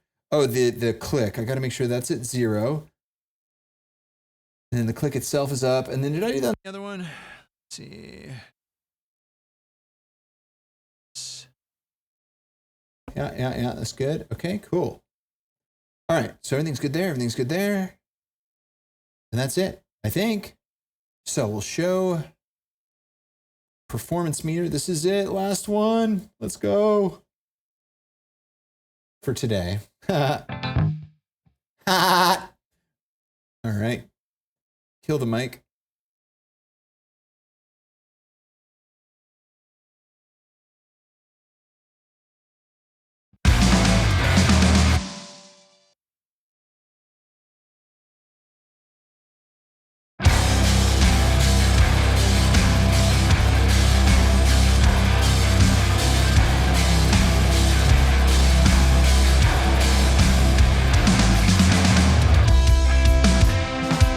What if I, into the night, we came out clean? We thought we had all that we had, but we loved. All my fears are gone. Well, my friend, the war is won. We took it to the end. We didn't even need our guns. Wide away to win. Whoa, don't fret. There's always more.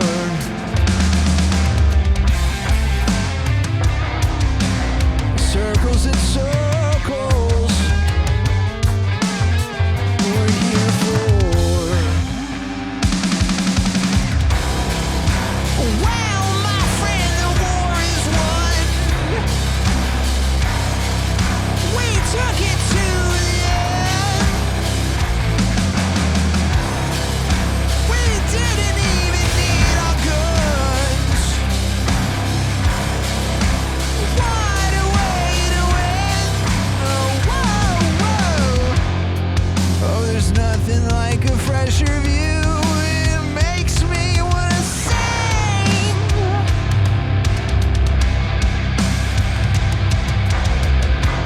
Oh, there's nothing that can take us down tonight.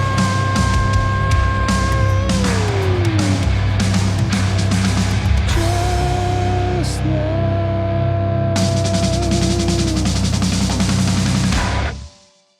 me. Well, my friend, the war is won.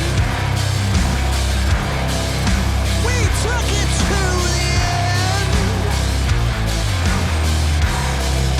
We didn't even need our guns. Wide away to win.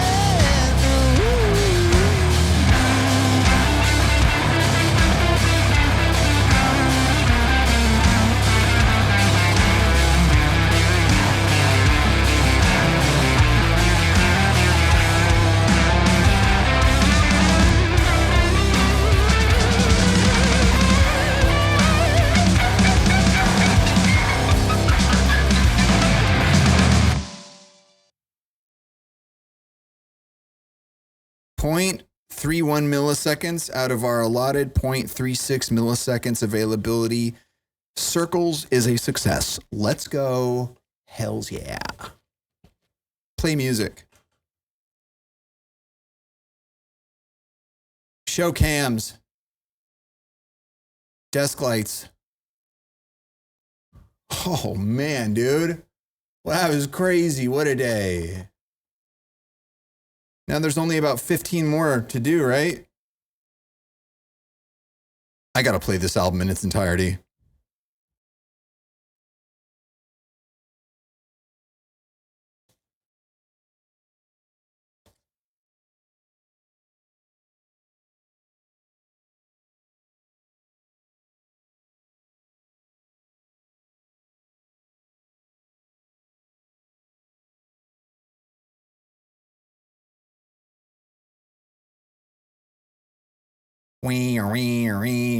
Dude, seriously, bro.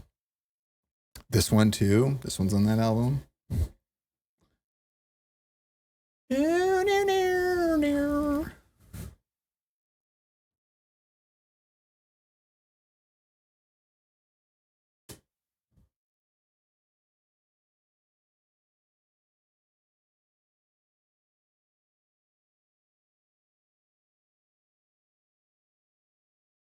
Oh, man.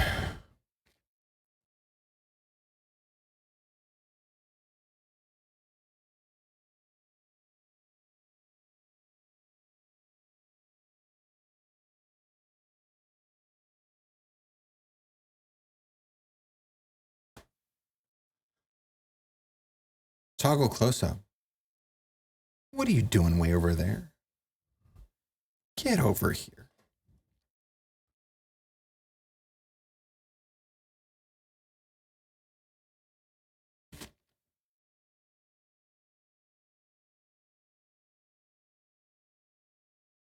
Yes, there we go. There we go. This is the way.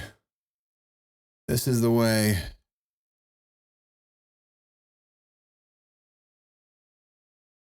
All these little things, dude. All these little things.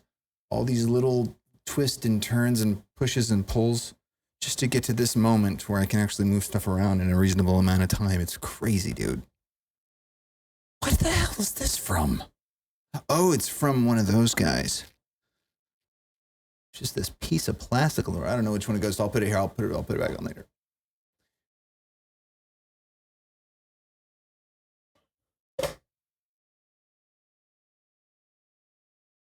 Okay.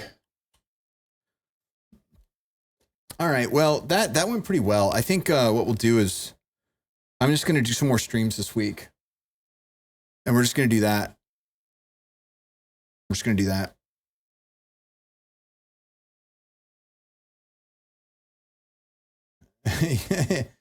Yes, you can always yay. Yes, of course. There's no rules against yaying here. Thank you very much. Thank you very much. Thank you very much. Thank you very much. Thank you. Thank you.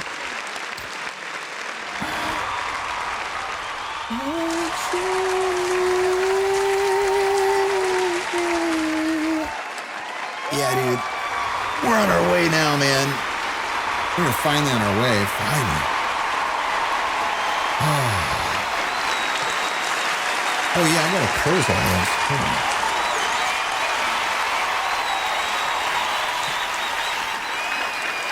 Pull titles. Oh, wait, they were already dead. Okay.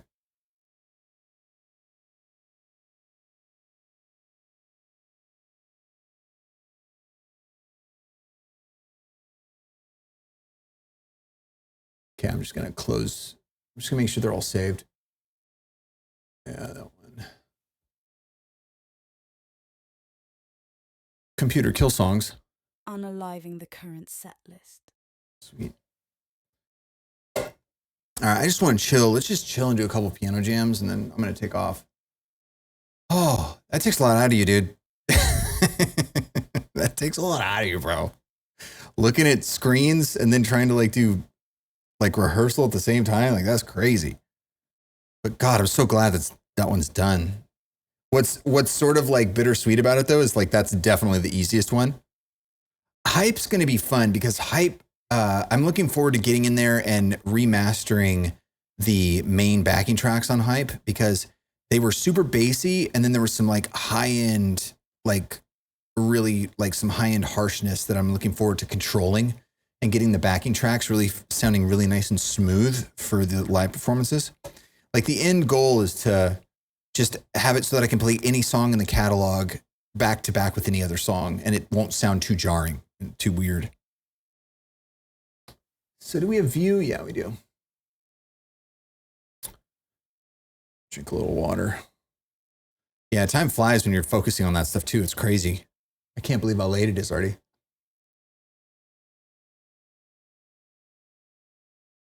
Go to between songs. How long have we been live? Almost 7 hours? Nice.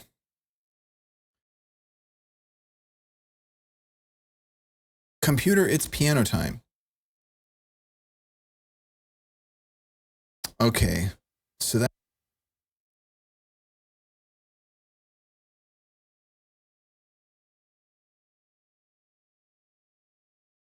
We did do the second giveaway, right? Audio run top PIV. Yes. Audio kill top PIV. Check. Audio show top chat.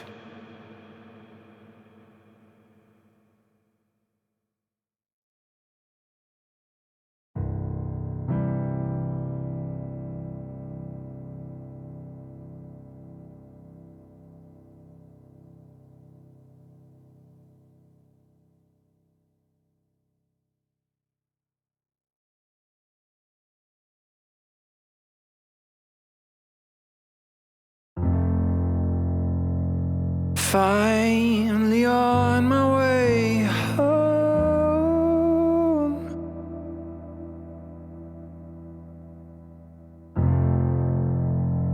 Finally gonna find you.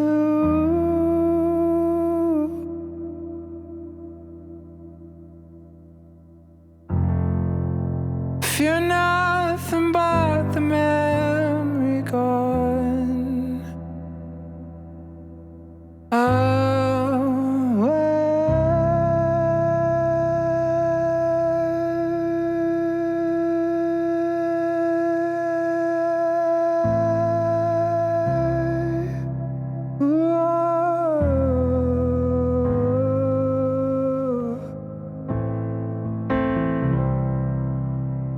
Gone away.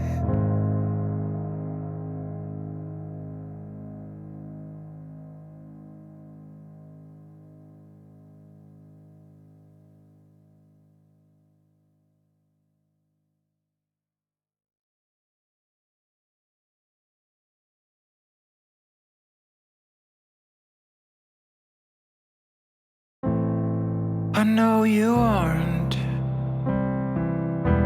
afraid, but what if I am?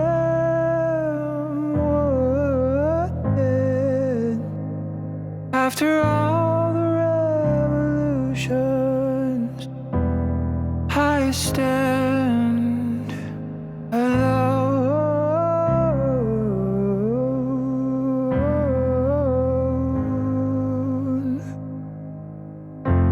But I will find in time the way back to you.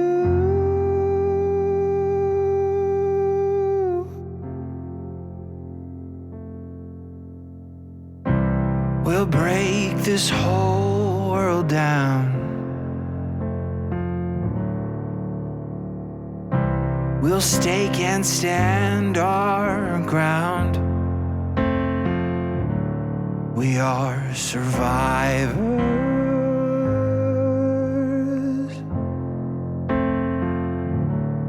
We are survivors.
We'll break this whole world down.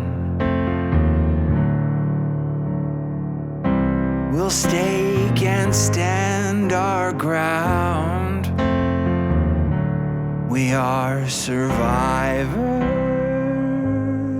standing in the sun. We are survivors standing when they fall.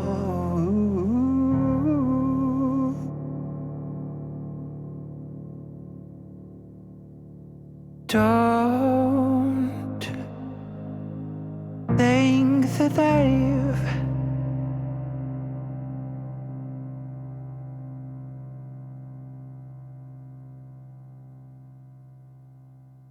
got the best of us.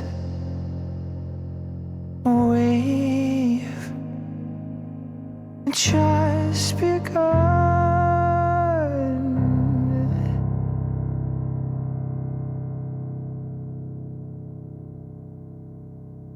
You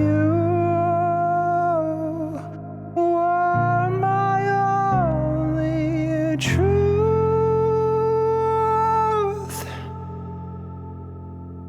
One I can never lose.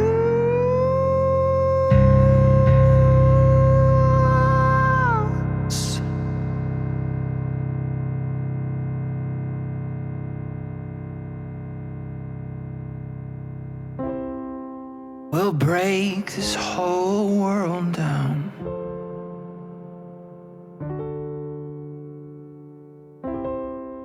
We'll make them stake their ground. We are survivors standing in the sun. We are survivors standing when they fall.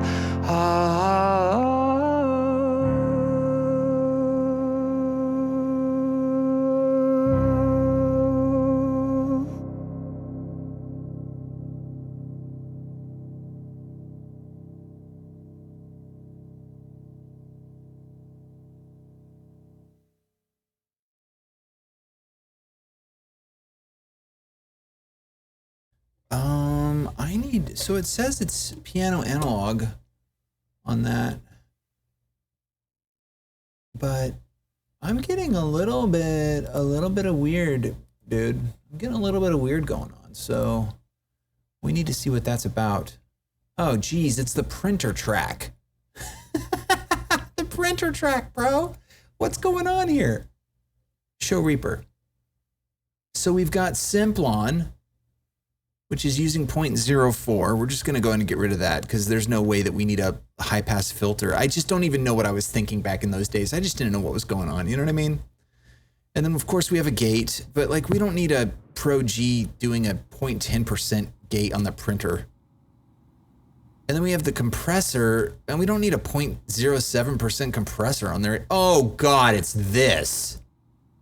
Oh, this isn't so bad. It's only 0.06. I'm thinking the only thing we truly need on this is a gate, and I'm down with using the Pro G if the Pro G wants to hang. But if the Pro G can't hang, then we're gonna go with the other gate. But where are you? Pro G. Yeah, because we don't need anything crazy. It's barely triggering. Like that's my voice from across the room that's kind of triggering it. So yeah, like that's really all we need. And it's at 0.10%. It's at 0.10%. No, nope, we're not doing it.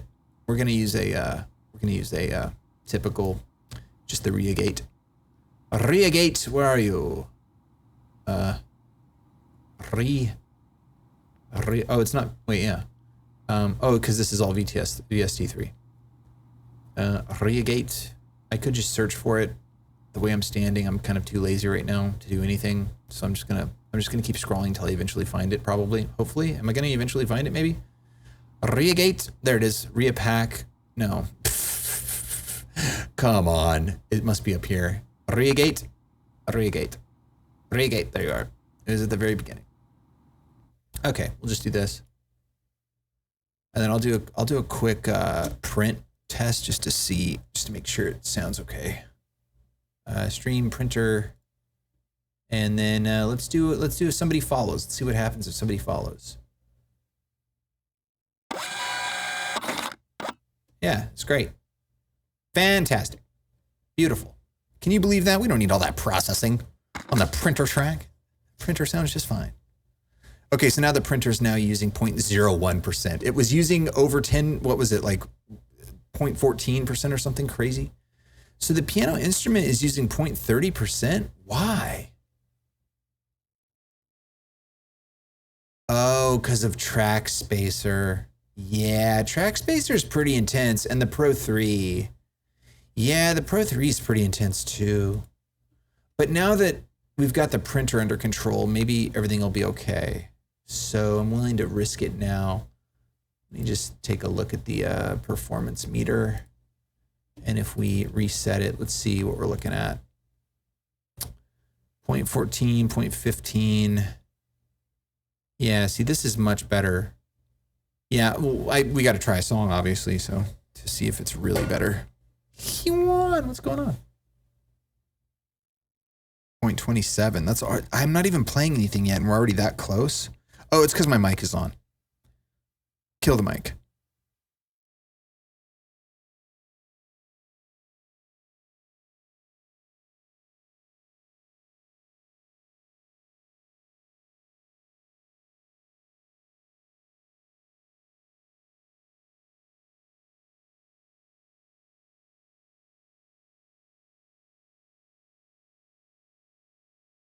Yeah, well, we just got to test it now and see how it does. But I'm optimistic.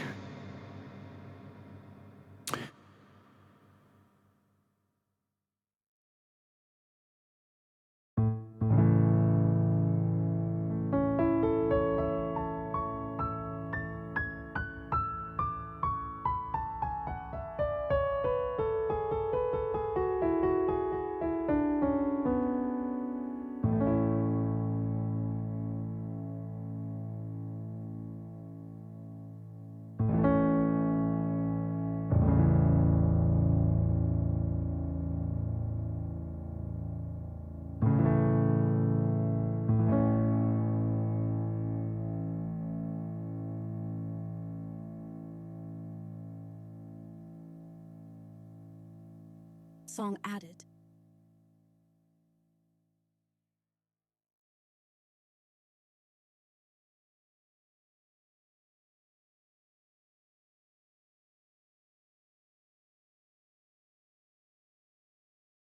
Look the other way.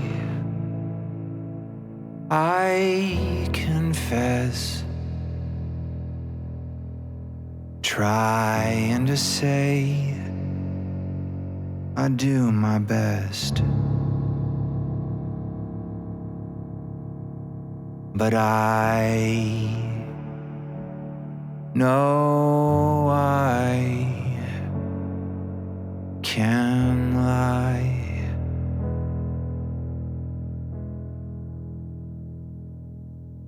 Tried to be brave, or so I thought. Knew I could cave on the spot, but you were there for me.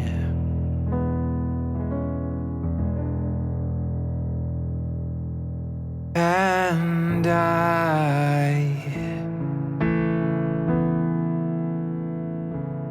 I know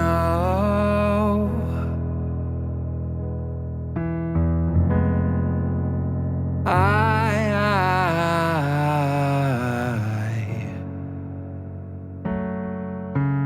won't sleep with the angels.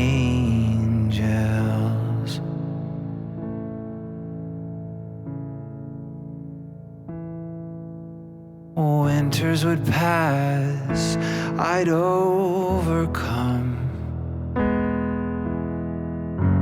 spring would come back, but oh, that sun. Days go long for me.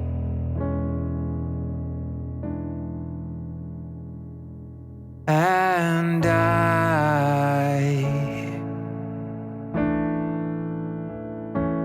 I know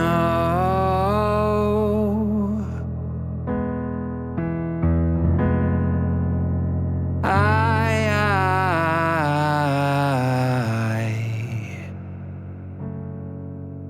won't sleep with the angels.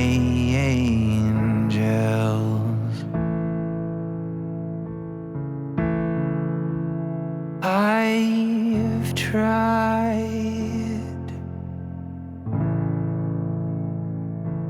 I've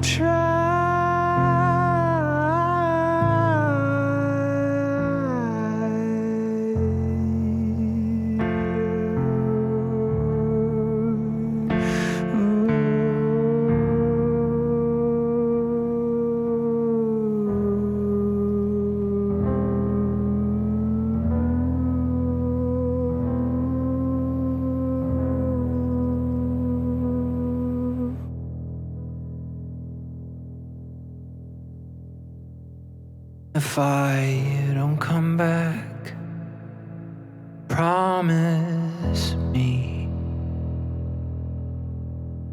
you'll carry on and let me be. You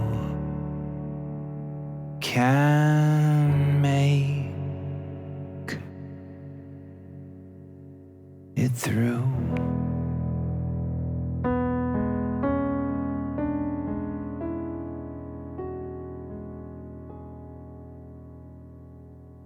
And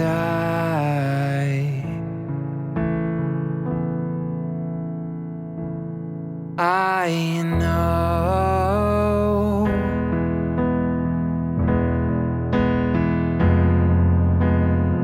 I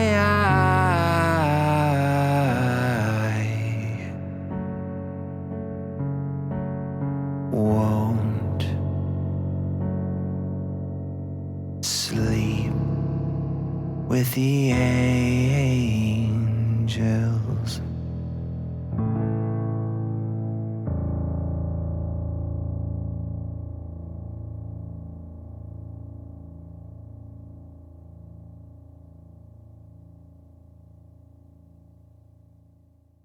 Did you enjoy reading the chat? I hope you enjoyed the chat. Good times. Good times with the chat. Good times with the chat. We read the chat together. In time, the chat.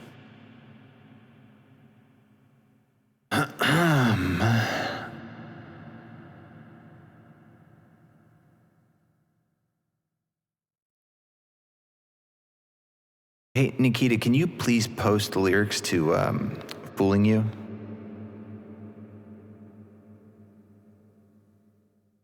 If you don't mind.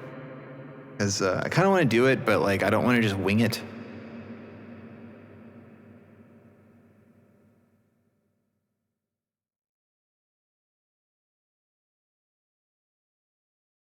Pretty sure it's an A. Well, now that I'm thinking about it, even with the lyrics, I don't know. Let me think. I've been feeling like a cage.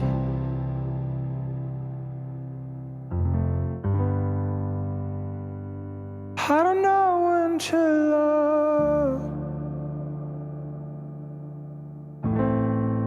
I've been feeling like a maze.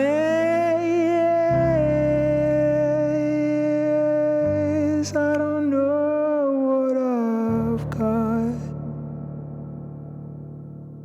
And I'm losing touch.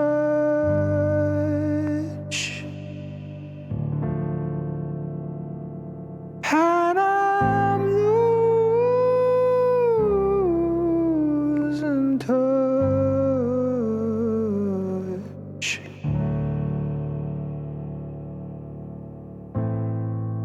I've been feeling so alone,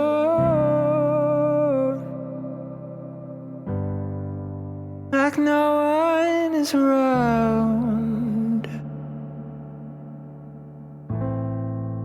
I've been feeling on my own.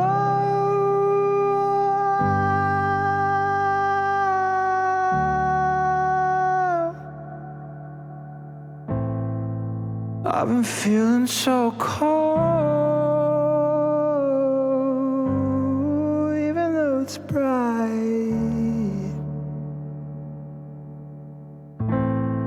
And nothing in the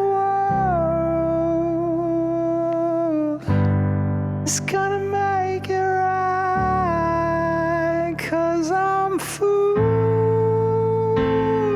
you. Feel alive, but the day is so blue. It feels like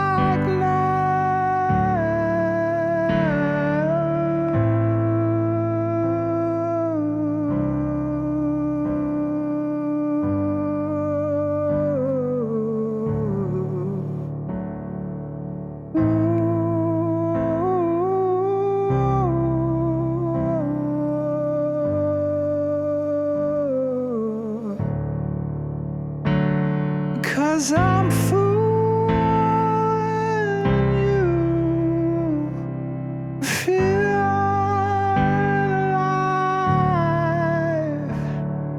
but the day is so blue. It feels like night. I'm fooling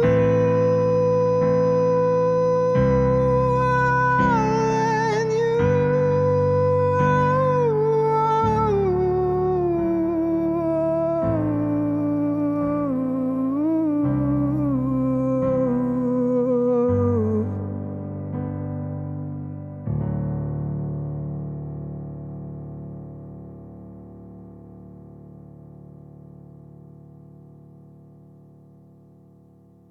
Zatetic, what's going on? Oh, we ate it during that? Oh, that's a bummer. Are we back?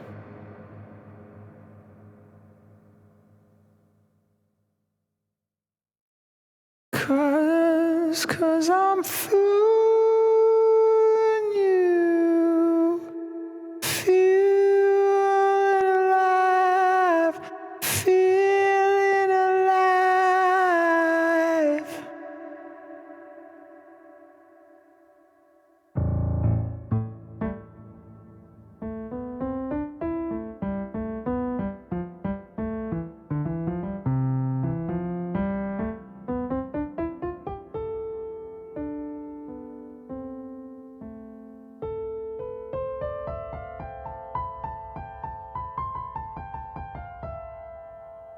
I used to have to do piano time at 64 sample blocks, which is 4 times the latency of this.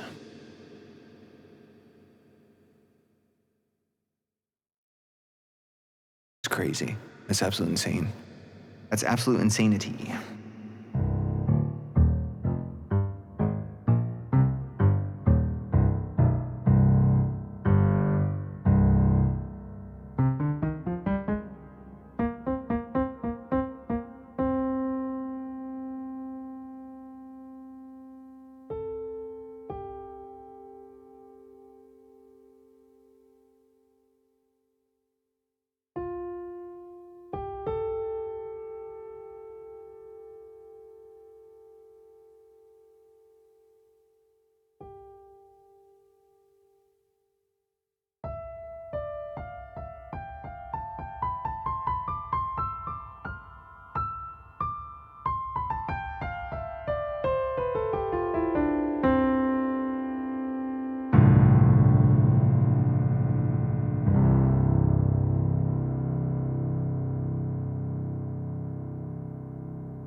If I were just a boy, I would tear out my mind.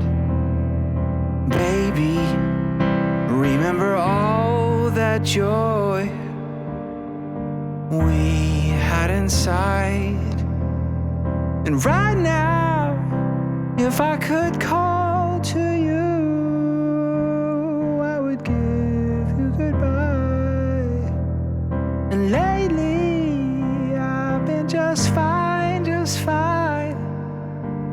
Oh, if I could just lie, oh, I'd get out just fine.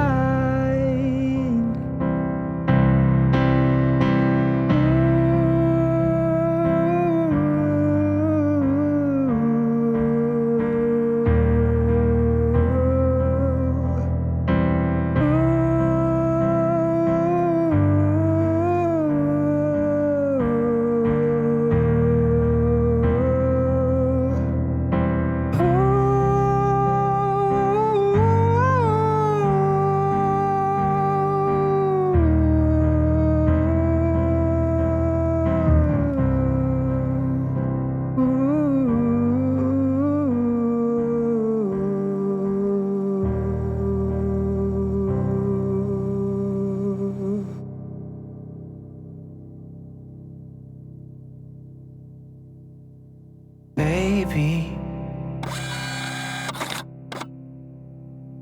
so sorry I forgot. This is your universe. Forgive me, or is it all for naught?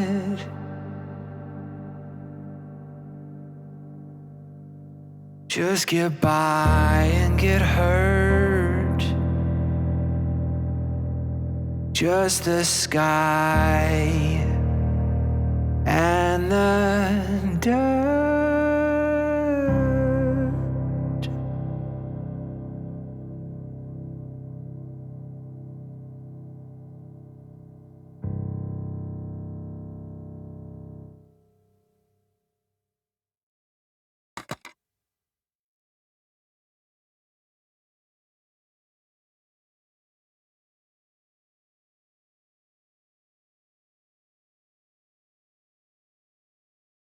Check.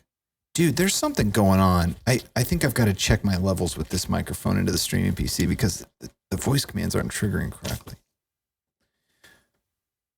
Ice cold. What the? It thinks I said nice. Ice cold Diet Peps. Thank you for the follow. Welcome to the jams. Go Cam 8. Go Cam 8. Fine. Cam 2's fine. Toggle close up.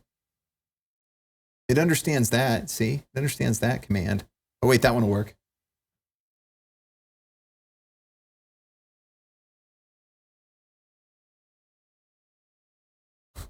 Thank you for the follow. Welcome to the jams. How's it going? Kill close up. Yeah, I don't know what's going on with my voice commands. Kill the mic. Check. Okay. Very weird. Very weird. Kill titles. Let's see. I got a capital in me. What is that? What even is that? What are you doing? Oh no. Move or calibrate now.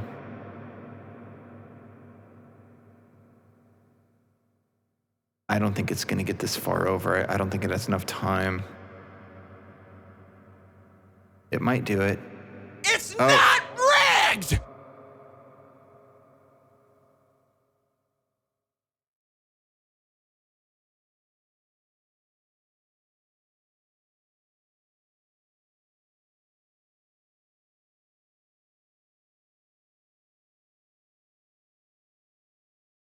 All right, it's a little weird now, but that's fine.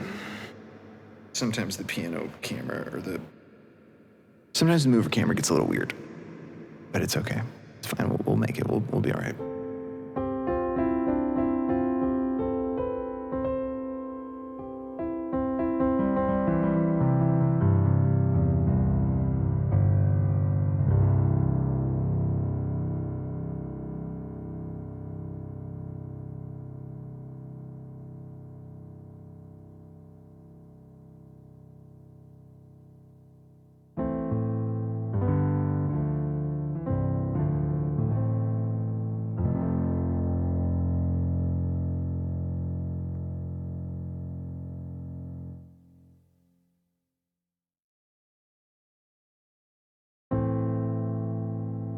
I loved you hard like no wonder.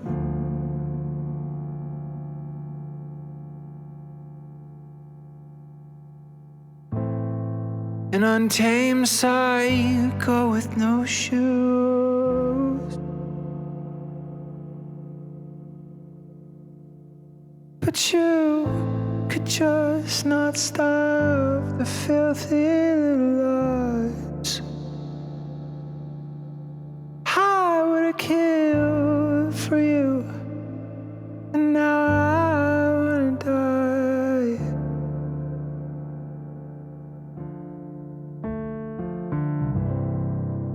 Welcome to the afterlife.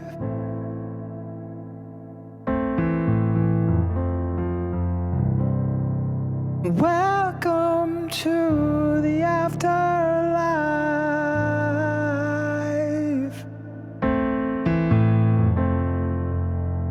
It's where you are gonna run to.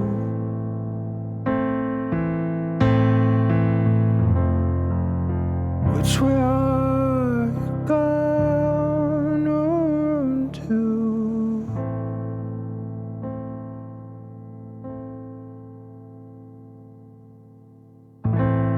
The flames do flare, I'm burned but free.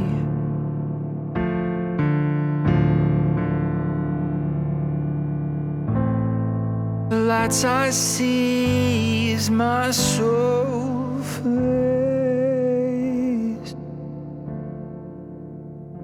but I can't help to think of what we lost. I never knew when the sun I feel frost.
begging to be held.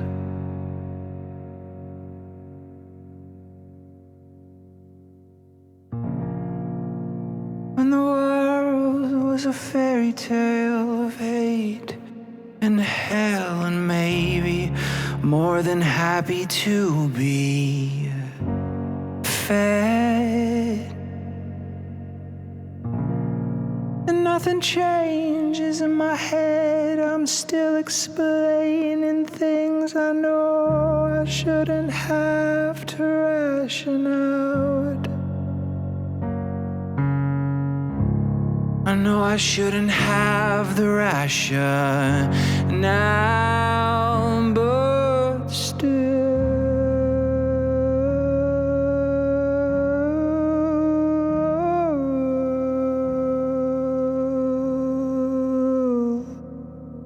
I'm addicted to euphoria. I'm addicted to the smell. I'm addicted to euphoria. I know you can tell.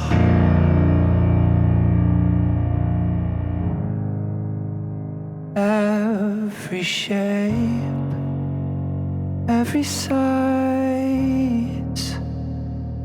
any day, every night. I claim the right.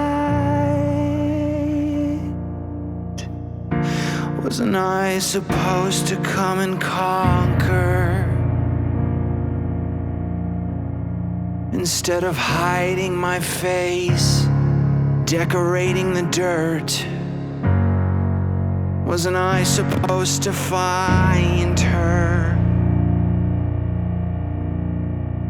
Instead of hiding away just to get hurt, happy ever after. Hide it away, a distant mirage, too far away, a prison from God. But still, I'm addicted to euphoria. I'm addicted to the smell. I'm addicted to euphoria. I know you can tell.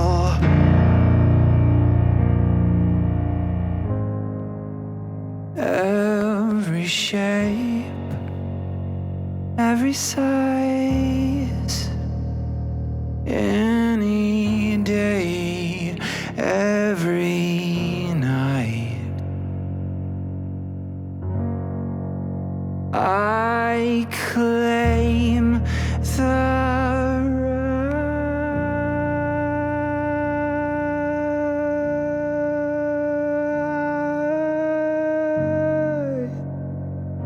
oh, it's such a filthy thing. A body full of guilt and shame, and blowing through a wall of space and time. I just wanna feel alive. I just wanna feel sublime and know you in the open air inside. 'Cause I'm addicted to euphoria. I'm addicted to the smell. I'm addicted to euphoria. I know you can tell.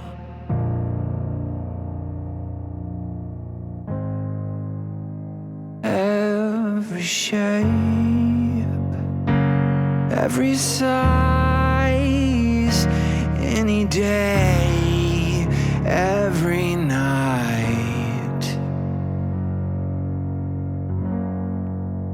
I claim the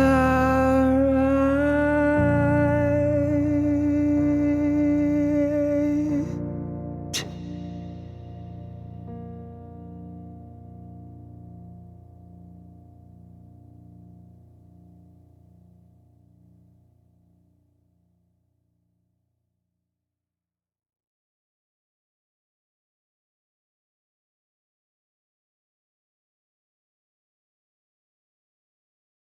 All right. I'm so glad I moved this mic over here. I don't know what I was thinking, not having it over here for so long. It's crazy, man.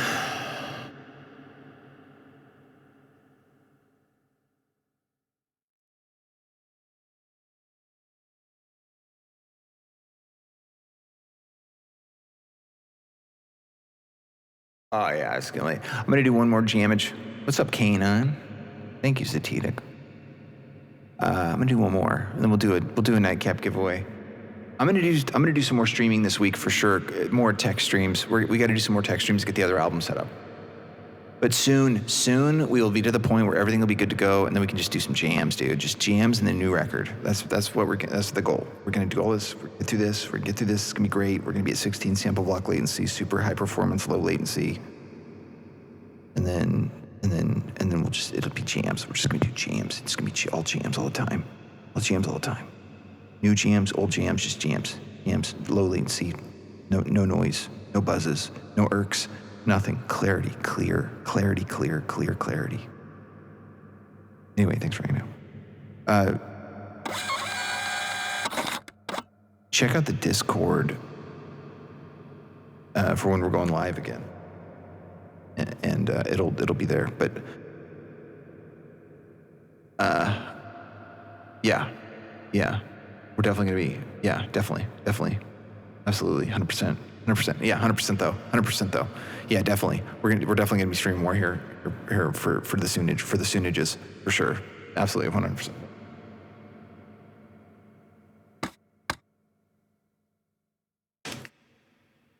K9. 44 months. 44 months. Quattraquats.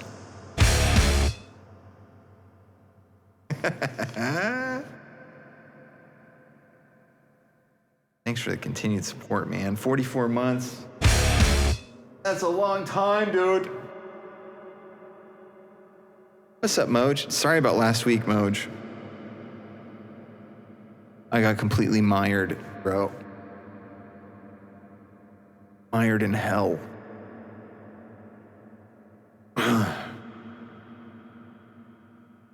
Red Bud?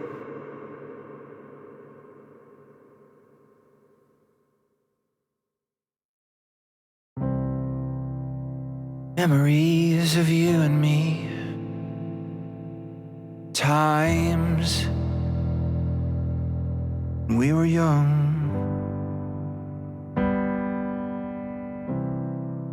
The whole world was fun and one. Nothing to overcome.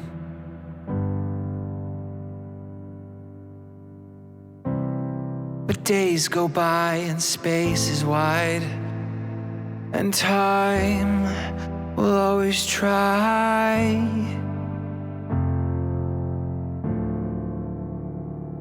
But I think of you and we were young and feeling high.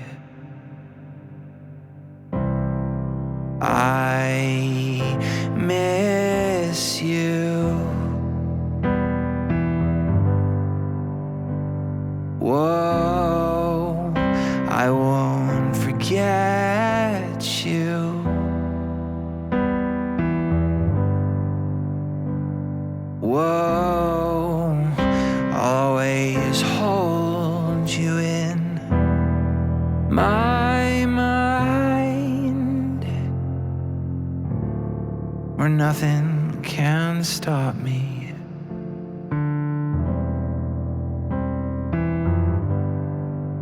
Not even time.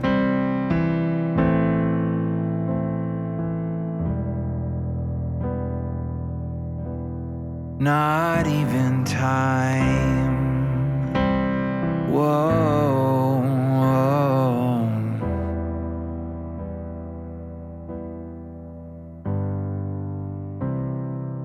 I remember you running out and taking on the day.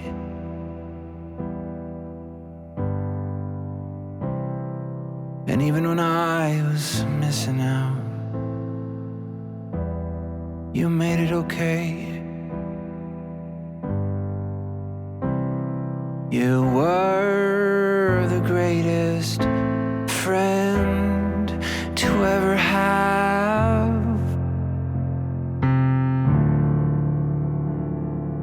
And I still think of the hourglass.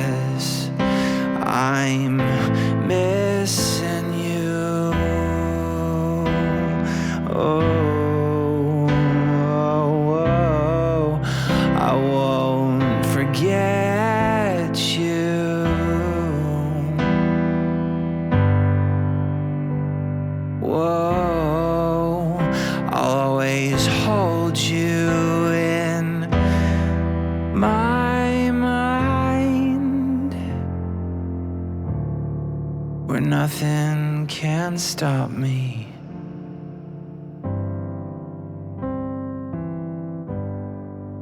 Not even time.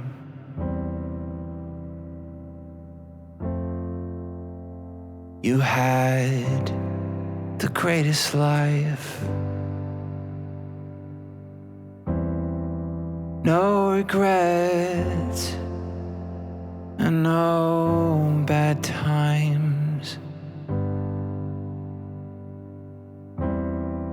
That'll make up for losing you today. But you'll never really leave me anyway. I'm missing you.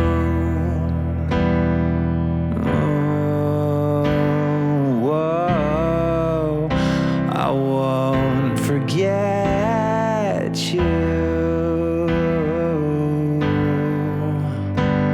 Whoa, I'll always hold you in my mind, where nothing can stop me.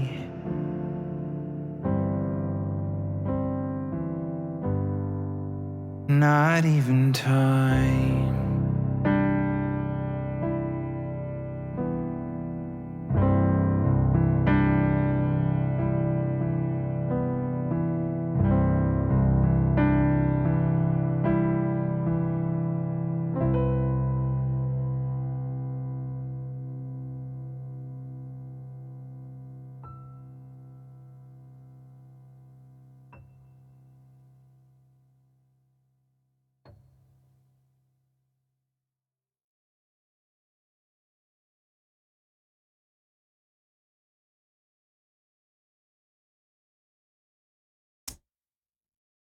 Oh man, I'm so glad to be, dude, I can't even tell you.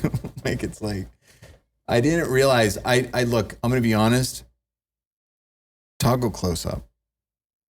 There, I was honest. I'm going to be honest. I didn't realize, I guess I didn't really think about how bad it was. It was real bad, guys. It was real bad. Things were not looking too good. The seat, the piano seat, the stool, it was too high. Like I was uncomfortable. The mic was a mess. The piano itself was a virtual instrument from Native Instruments that like is the most low performing, high latency.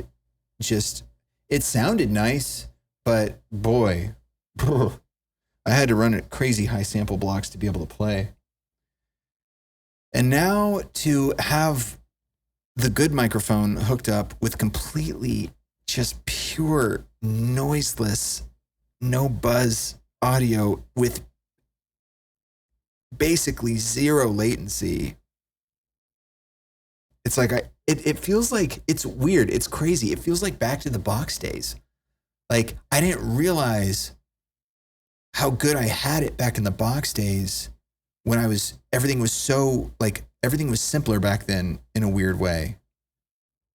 Like all the software was a little simpler. Like I was using MiniGrand from Air, which was very high performant, especially with AAX plugins. I mean, that was the thing, you know, for all the grief I give Pro Tools, I was using HDX with low latency AAX plugins. And I took that for granted. I really took it for granted at the time. Now, I didn't take for granted all the horridness of working with that piece of software. But you know, what is happening here? Play music. Play music.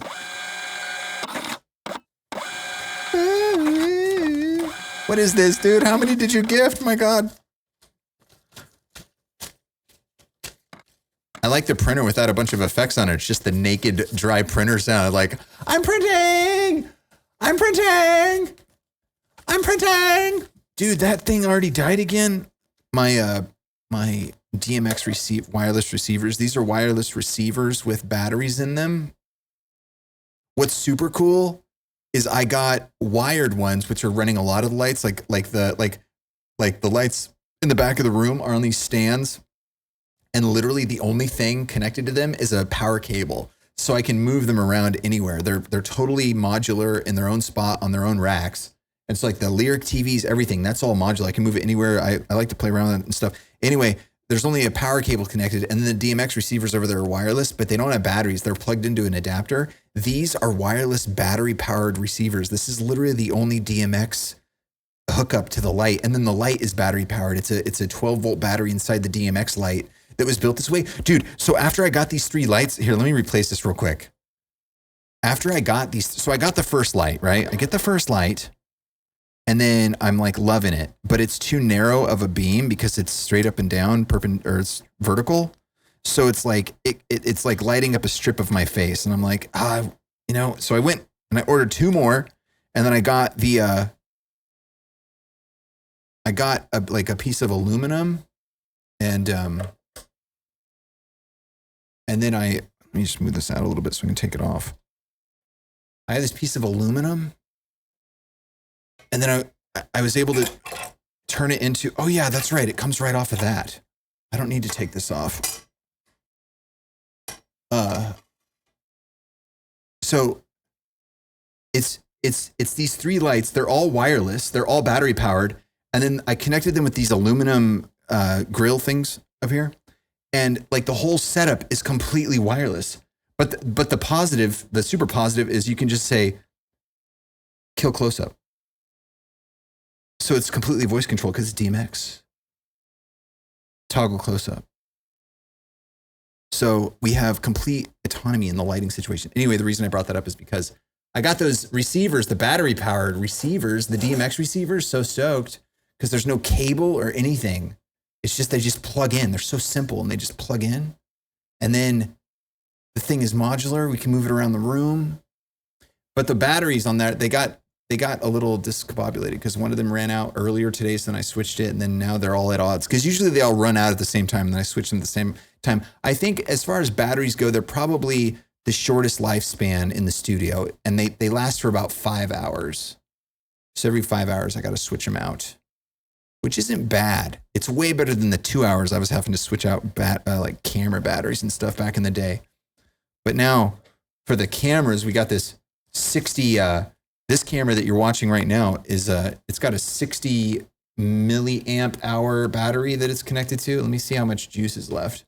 We're still at 33%. So this camera's been on since before the stream started, and we've been live for almost 8 hours. And this battery still has 33% left. Bro. And then the GoCam 2. And then the battery that is connected to the actual transceiver that transceives the HDMI signal. Lighting, show stream feed. So like, I should probably just light it with the light. That'd probably be a good idea. And then there's this receiver, and this is just like a little like 10,000 milliamp battery that powers the HDMI transceiver, but it lasts like forever. Like it lasts like 15 hours, 20 hours. So never change that. So you can see the batteries on the bottom here. It's this 60 milliamp hour battery, and it just hangs out, no problem. Thing is completely, dude, telling you, it's just never been like this ever. Well, it was almost just not like it anymore. Anyway, do they charge via USB-C? They do. Well, all of them do. Even the ones that are in my in-ears and my microphone that I'm talking in right now. They're these, which these are great batteries, dude. GoCam 8. GoCam 8. These are great batteries. And they charge with USB-C. Let me see if I can get can you see that? Can you see the edge? See where it plugs in right there?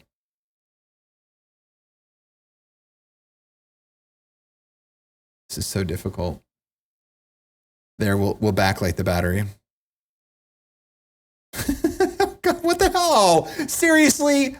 I'm just showing you off how awesome you are to everybody, and then you do this to me? Like, really? Are you messing with me?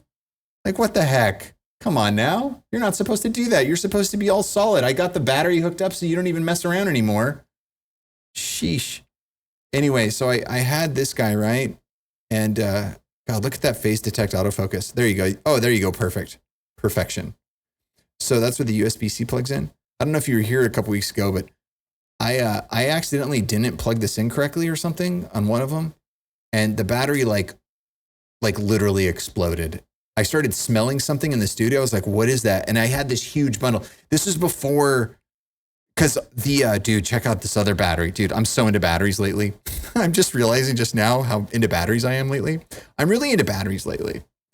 Anyway, this is a 12 volt, 50,000 milliamp battery. And this is for the headstocks and the guitars. So I don't have to change the batteries on the guitars anymore. They just stay the whole show for sure. No problem.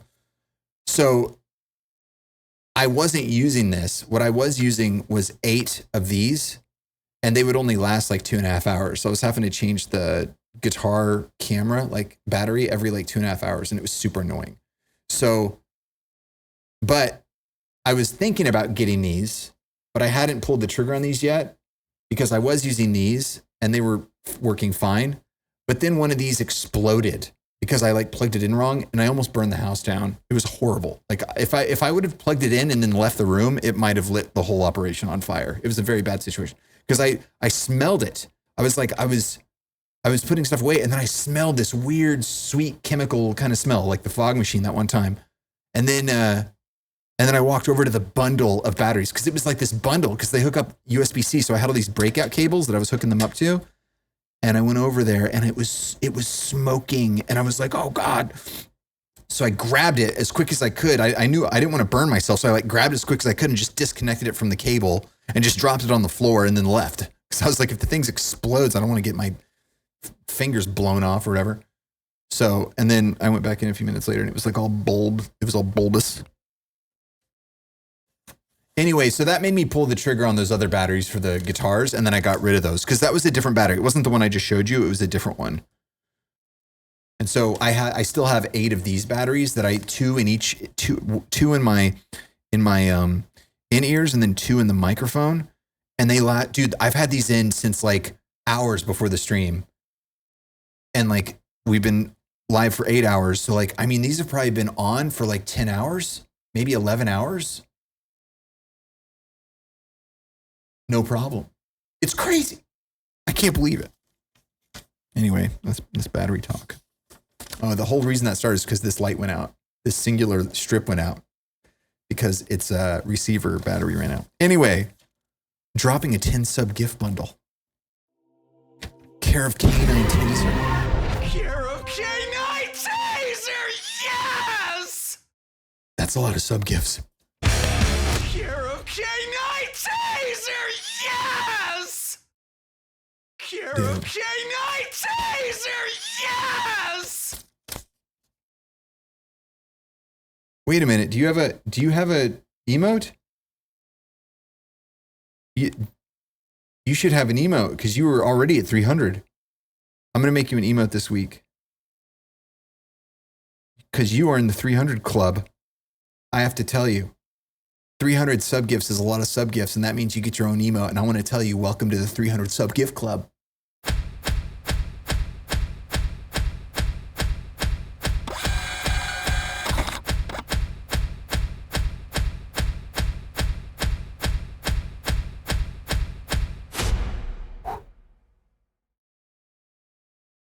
Thank you very much. Dr. Tragedy. That's a name I haven't heard in a while. You got a sub gift. Ice Cold Diet Peps. You got a sub gift. Computer Show Barrel Cam.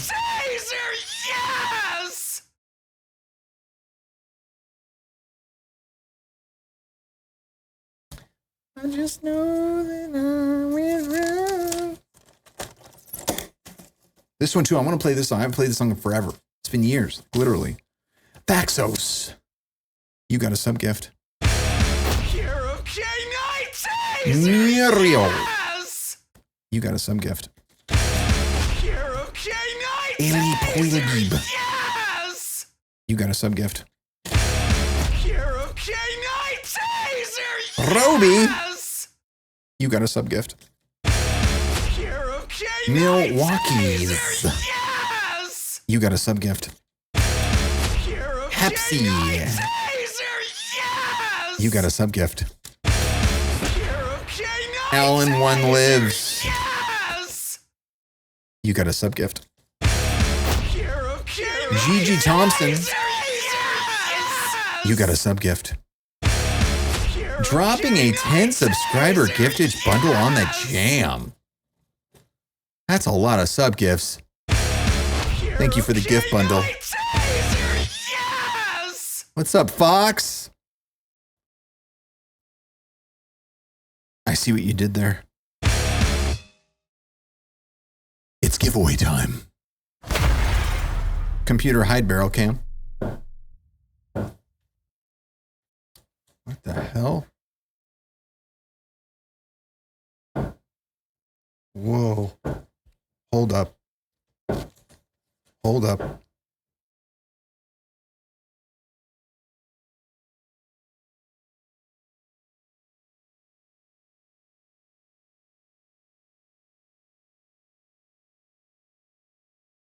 I'll be right back. I gotta see what that was.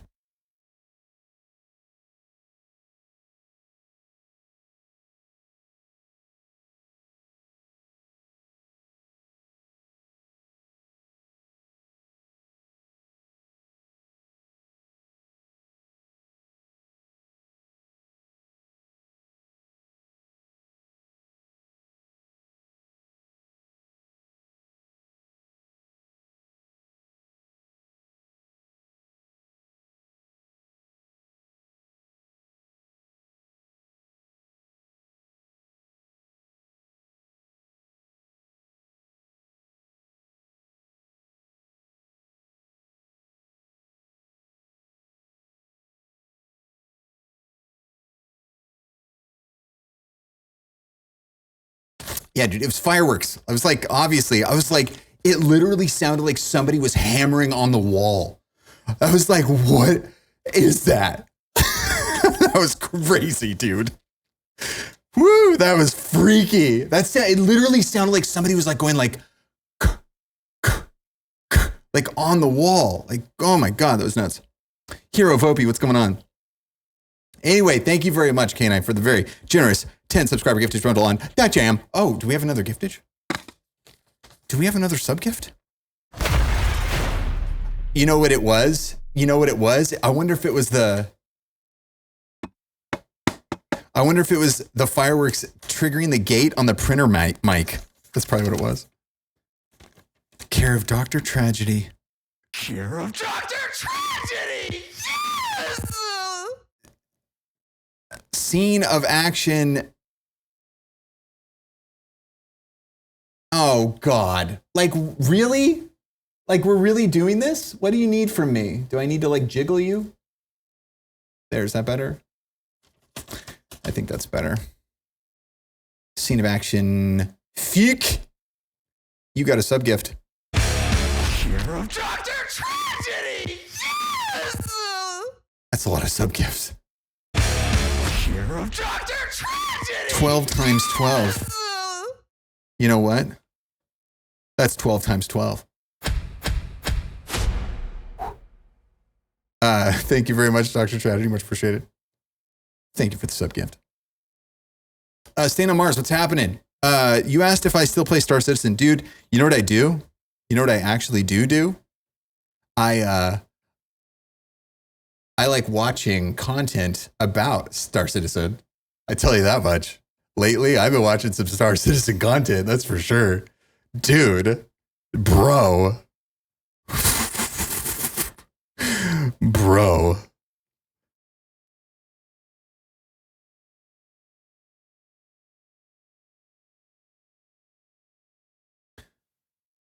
But no, I haven't played it in a bit. Dude, my in-ear sound weird now. I think it's just probably my ear. It's not them. It's me. It's me. It's not them. I think, is that better? Yeah. Oh yeah, that's better. Yeah, I think so. I think that's better. I don't know. Anyway. Yeah, dude. I haven't played that in a while. That poor game.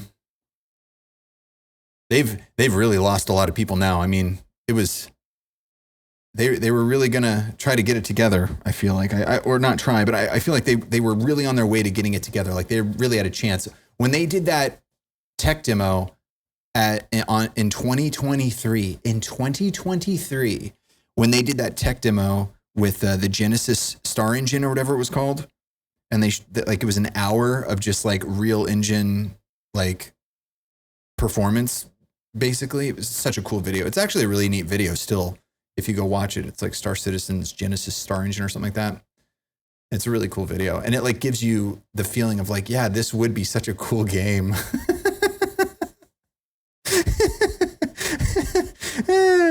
And then last year they were like, or not last year, 2 years ago in 2024, they played some intro to Squadron 42, and then at the very seal at the end said 2026 on it. And as soon as I saw that, I was like, it's not coming out 2026. Like as soon as I saw that seal with the 2026, I was like, it's not coming out 2026. Are you kidding me? I mean, I didn't know for sure that it wasn't coming out. It could have come out. You know, who knows? Maybe they could have started promoting it in 25 and they'd be getting ready to release it, you know, in the next couple months. And, you know, maybe that could be the case. But I definitely had a feeling when I saw that there was no way that was going to happen ever. Like, what? And yeah, I don't think it's going to happen. But yeah, they've really lost a lot of people. I feel like if they release Squadron 42 next year and it's really good, that'd be amazing. And then if they're like, okay, now we're going to 100% focus on a live multiplayer service, 100%, all of our efforts going to go into that. Yeah. Yeah, I mean, who knows? I guess it's still possible that they could come back from whatever this is. I mean, people keep buying ships. I mean, they keep, I don't know, man. For the longest time, I would go back and forth. I'd be super into it and like I'd daydream about it. And then I'd be like super negative and be like, oh, it's such a failure. They don't know what they're doing. And at this point, I'm just sort of like, it's kind of like watching a slow motion car accident where it's just perplexing and amazing at the same time. Like, it's one of those things where it's like where you're like, I wonder what would happen if like a bunch of people just crowdfunded a video game and you get to see what happened, you know? It's like that kind of thing. It's very interesting. You fell through the floor and started playing Tom Petty's Free Fallin'. I'll never forget that. I will never forget that moment. That was wonderful. I will not watch Titanic or My Life in Africa, and I'll not play Squadron 42. And wow. You won't watch Titanic, Jay?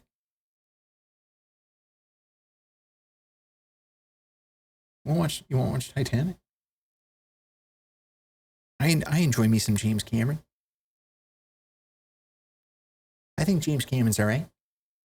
I actually haven't watched the new Avatars, though. So, shows what kind of fan I am. What did I see? I saw one of the new movies, though. What did I see? Oh, yeah, I saw Backrooms. I thought it was fun. But I'm not all into the lore. But I want to see Obsession. I haven't seen Obsession. Of course, it's all the rage. Dude, I've literally been like living in here. Dude, like this audio situation has just been like insanity. I had so many things going on. Like, I had the Stream PC audio, like when you, like, if you say, for instance, nice. Year of Dr. Tragedy! Yes! Kill cues. When I say that and it goes, bah, bah, that audio was leaving the Stream PC, going to a mixer, and then coming back to the Stream PC so that you could hear it as an input. It was leaving the computer, converting from digital to analog, and then coming back and converting back from analog to digital to go into OBS. Like, I think that just sometimes you do things in the moment. It's like the 5 monkey problem. Have you ever heard of this problem? I've told this story before, so if you've heard this before, my apologies. But basically, you got 5 monkeys. The scientist put a ladder and then a banana hanging, and one of the monkeys went up and climbed the ladder to get the banana, and they sprayed the monkey off the ladder with water. But they didn't just spray the monkey off the ladder. They sprayed all the other monkeys, too, with water. So then later, another monkey got up the courage to try to go get the banana. He started climbing up the ladder. They sprayed the monkey with water and got him off. And then they sprayed the other monkeys too. So a little later, when a third monkey tried to get the courage up, the other monkeys jumped him and started beating him. And they were like, don't you dare get that banana because we're going to get sprayed with water. Well, then they took one of the monkeys out of the situation. They introduced a new monkey to the situation. That new monkey was like, holy crap, there's a banana. Why isn't anybody getting that banana? So he went up to climb the ladder. And the other monkeys jumped him and beat him. And they were like, don't get the banana. And so he was like, whoa, okay, I won't get the banana. And then they swapped out another monkey. And it happened again. And then before you know it, they swapped out all 5 monkeys. So all the original monkeys who originally got sprayed with the water were gone. And no monkeys currently in the situation were ever sprayed with water. But anytime anybody tried to climb the ladder, they would all jump him and beat him and say, don't you dare climb that ladder. But they didn't know why. So sometimes I feel like I just, do like stuff with audio where I'm like, I just do something in the moment. I'm like, oh, I need to do this thing, so I'll do this. Not really like thinking about the implications,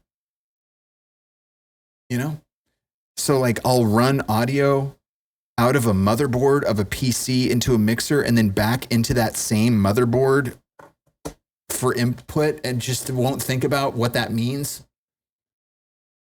Anyway, we're not doing that anymore. They did that with people as well. Every 5 minutes, an alarm went off in a waiting room. All the actors stood up as soon as it went off. Oh, that's so crazy. What's up, Typo? Do you have a fixture list of your lights somewhere? No, I don't, but that's a good idea. What I should do is do a stream where we just talk about it and then we can write it down from there. Because the lighting situation is a very interesting thing to talk about. I have a pretty myriad library of lights, and I've done a lot of trial and error and messed with a bunch of stuff. And I've been doing it long enough that things have changed a lot since I started. And DMX is one of those interesting things where there's not much knowledge out there. You kind of have to just wing it. Although with with LLMs, you can probably get a lot farther than I did back in the day. Anyway, we got to do the giveaway. We're going to do a giveaway, and then I'm going to take off. But thanks for hanging out. I'm going to do...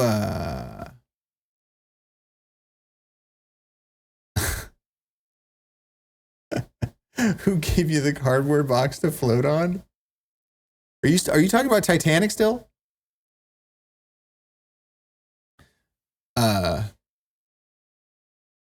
I'm a touring lighting designer, so I love to nerd out about it. Oh, right on. That's awesome. I use QLC for my lights. I used to use my DMX 3.0, but that was a nightmare. I once lost like hours of work in that because it crashed. I had been like working on Album Unknown's light show, I think, and then it crashed right in the middle of it. So I lost like the whole day. It's a bummer. Anyway, QLC rocks. I love QLC. But yeah, I need to do all that. There's one thing at a time. As soon as I get the rest of this stuff set up, we'll be good to move on. We got a bunch of stuff going on.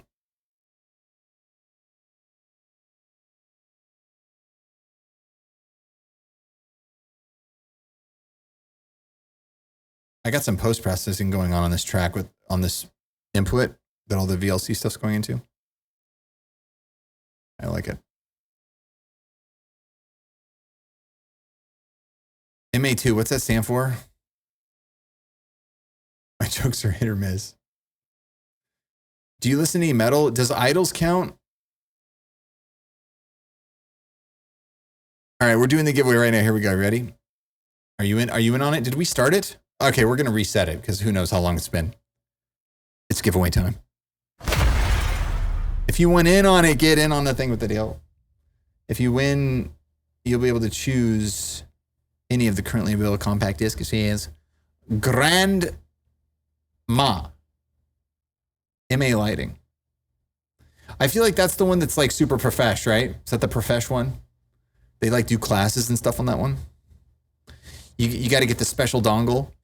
You got to get the special license dongle from the guy in the yellow poncho down 3 miles down on the right side of the road next to the caddy corner. Oh my God. Seriously, dude? Oh my God.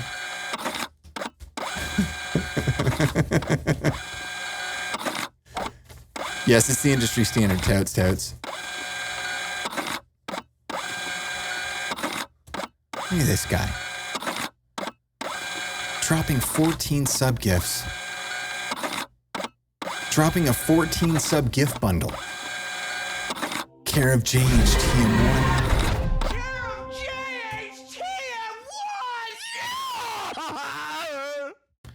That's a lot of sub gifts.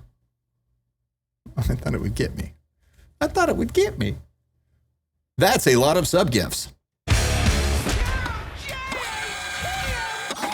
Oh my God, no, dude.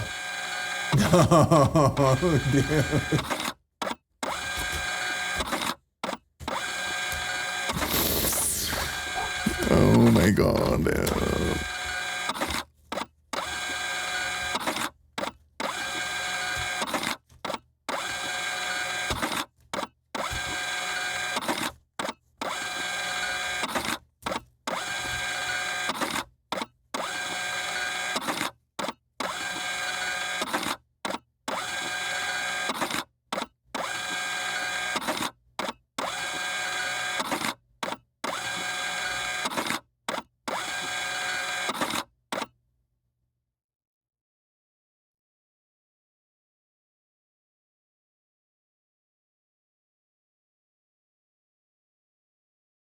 Hey, there's the phase detect autofocus.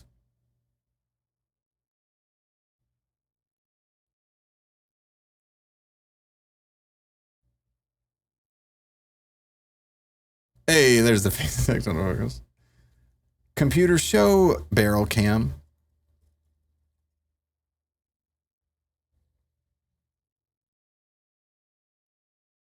That was pretty sick. Did you see that? I was like moving it while the camera was moving. It looked like some sort of like orchestrated film cinematic shot. It was absolutely incredible. It's absolutely incredible if I do say so myself. Okay. All right. Let's see what we got here. John B. Johns. You got a sub gift. Too hot to handle. You got a sub gift. PJ Dalcour. That's a name I haven't heard in a second. You got a sub gift. Shuzgi. You got a sub gift. Epic Revolutionary JC. You got a sub gift. Midnight 64. You got a sub gift. Baby Goat. Oh, that one tried to escape. You got a sub gift.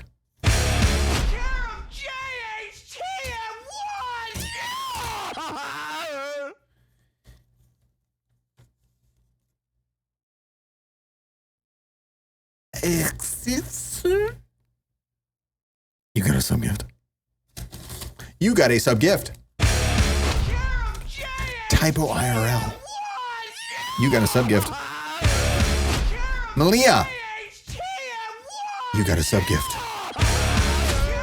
Ashi. You got a sub gift. Matt Suarez. You got a sub gift. Scrib 97. You got a sub gift. Corbin VIP. Is that Corbin Dallas? Do we have Corbin Dallas in the house? Corbin Dallas? You got a sub gift. You got a sub gift. Corbin? Corbin moment? Corbin moment? I have no fire. Like, you know, you're not going anywhere, are you? Thank you for the gift bundle. Jay dropping another, what, 14? That was 14 subscription giftages on the chat. 14 subscription giftages on the jam.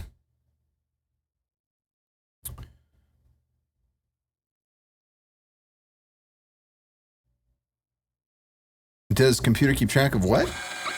Oh, what is this? What is this, dude? Do we have a raid?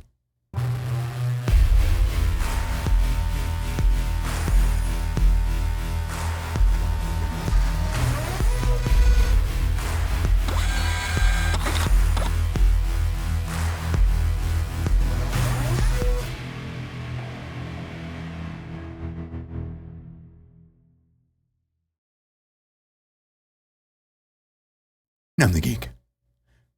Dropping the crew on the jam. What's going on? How's it going? What's going on, everybody?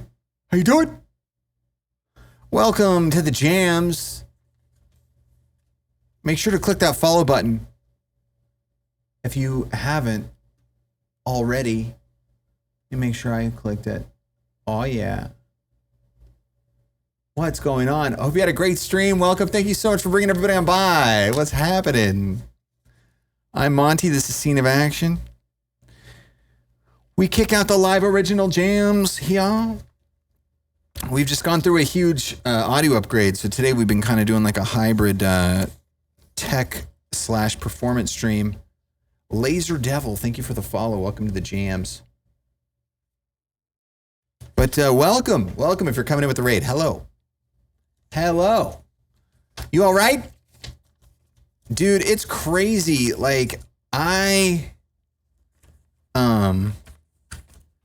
whenever I'm doing like that tech stuff where I'm like trying to fix something or adjust something, it's like I just totally lose track of time. I feel like this whole week has just been a blur. I started this week with less than optimal audio on the stream setup, and now I have we got a complete stream setup going. Show the stream setup. So like on the top right over there, you can see that limiter. I have Reaper going on the streaming PC now. I used to only just be feeding into the stream PC the actual audio signal, and then I couldn't really hear the final delivery. But now if I say, oh yeah, and check this out too, not only do I have Reaper going, but the reason I have Reaper able to go in like this is because I'm hijacking it from Voicemeeter. Show Voicemeeter. So this is Voicemeeter. So you can, so I have a Focusrite Scarlett on this computer with just 2 ins and 2 outs. And then I've hijacked it with Voicemeeter, and then I can send all the stuff wherever it needs to go. Like I've got StreamerBot and OBS and the music you're hearing right now through VLC. They're all coming through all these different inputs and outputs. And then some are coming to me in the mixer that I'm using. And then some are going directly to you.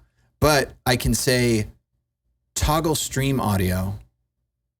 And then now it's super delayed for me, but I can actually hear the final delivery audio that you are hearing.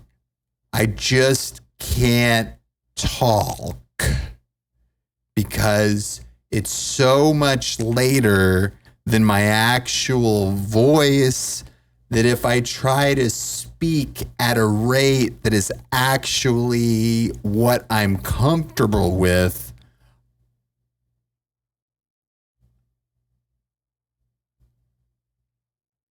toggle stream audio. Check. Okay, God. Whew. Show cams.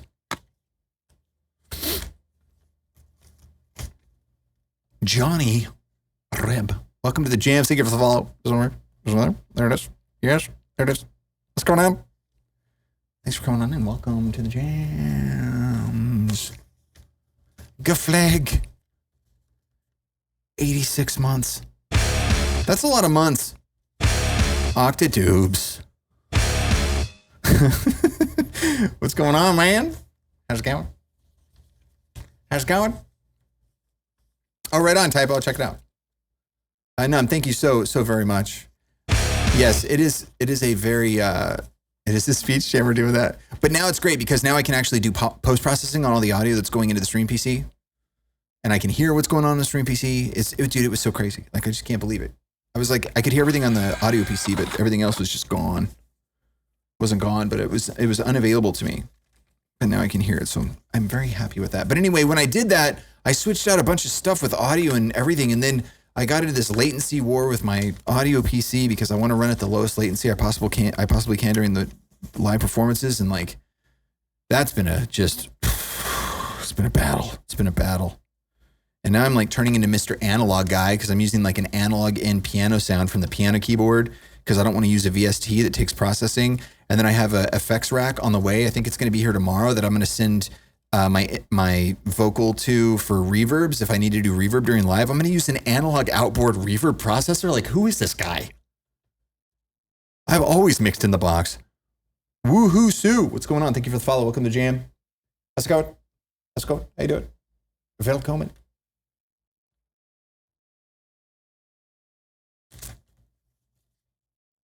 It's like 7 years. It is a long time, isn't it? 7 complete rotations. Snipersaurus Rex dropping a 20 sub gift bundle. Care of Snipersaurus Rex. Care of Snipersaurus Rex! Yes! That's a lot of sub gifts. Care of Snipersaurus Rex! Bro. 1,490 subscription giftages total. Are you kidding me, bro? Are you serious? Care of Snipersaurus Rex! Yes! It's absolute insanity. Absolute insanity. Acoustic guitars. Don't even get me started. Don't even get me started. I do have the violin track set up. Dude, I haven't played any violin this week. Bumps me out. Last time I played violin was on this stream a week ago. That bumps me out. That does bum me out. But we'll be doing some stagnation. You got a sub gift. Chan Field. You got a sub gift. Colonel Sanders. You got a sub gift.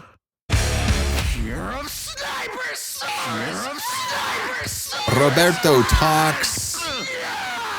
You got a sub gift. Nanik. You got a sub gift. Ethereal Slide. You got a sub gift. Intent Horse. You got a sub gift. Krugi. You got a sub gift.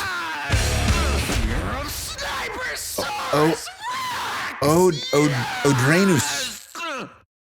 You got a sub gift. Mail Me Mojo.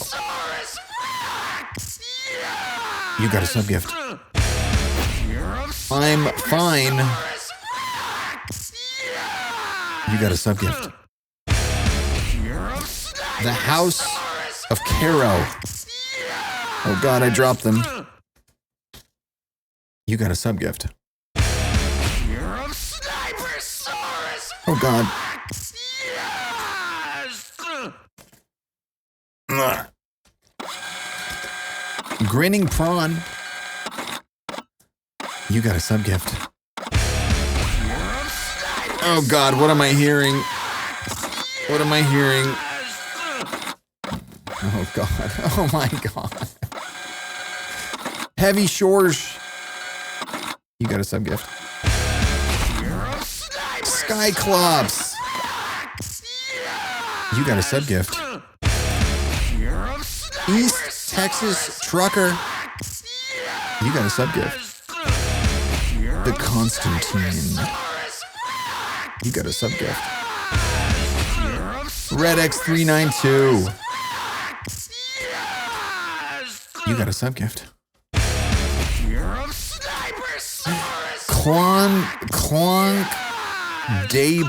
Clonk de Beans Man. You got a sub gift. Zays. You got a sub gift. Thank you for the gift bundle. Sniper Saurus Rex. I don't even know what to say, dude. That is so many sub gifts, dude. Keeping the channel alive for real, man. Holy moly. Thank you, Sniper, as always, for the very generous support. That is unreal, dude. And welcome to everybody who just got a giftage. We'll be opening up the giveaway again in a moment. One moment. One moment. Monsieur Mati Ugingras. Thank you for the follow. Welcome to the jams. Your username is so long that it actually shrank the template. So your ticket has printed on the left side more than anywhere else. Very nice. Very nice indeed. Affecting change in the world that you didn't even know about. Dropping 9 sub gifts. Dropping a 9 sub gift bundle. Care of JHTM1.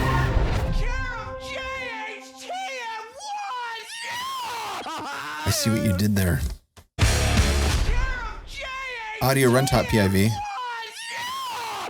4 giveaways, bro. And we'll do a nightcap as well, so that's 5. Oslam.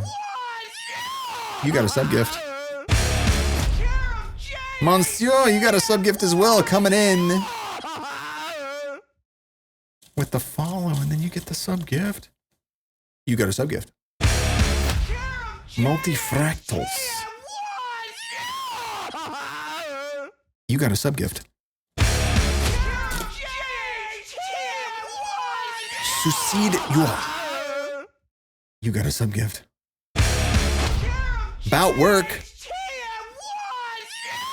You got a sub gift. Fionel. You got a sub gift.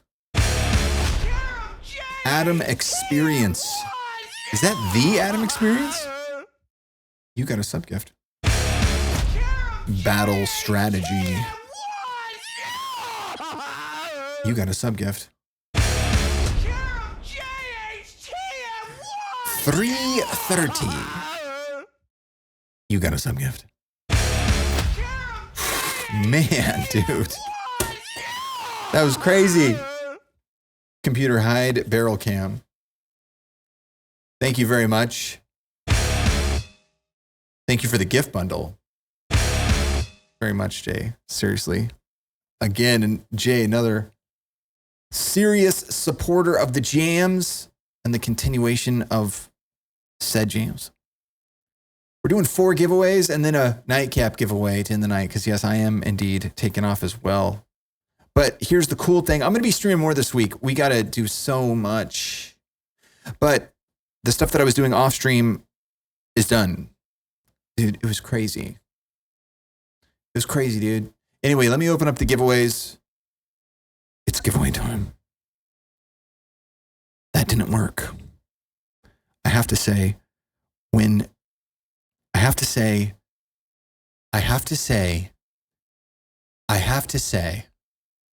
to tell you, when it doesn't work, when the thing doesn't work, and I try to say something and I try to do something and it doesn't trigger, it really bums me out. It really freaks me out. I just don't know what to do.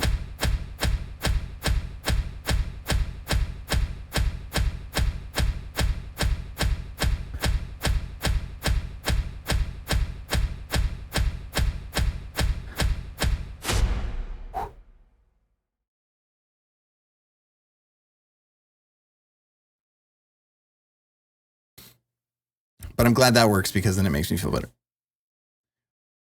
I forgot what I was going to say. Anyway, this week has just been so absolutely insane. Absolutely insane. Absolutely nuts. Absolutely nuts.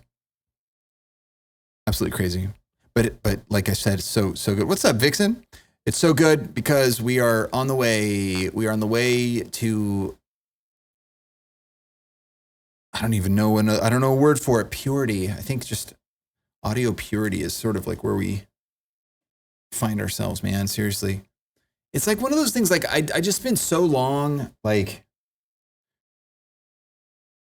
I feel like this album that we're hearing right now, I was just thinking about that today, actually, that this album was the first album that I did on Reaper, I think.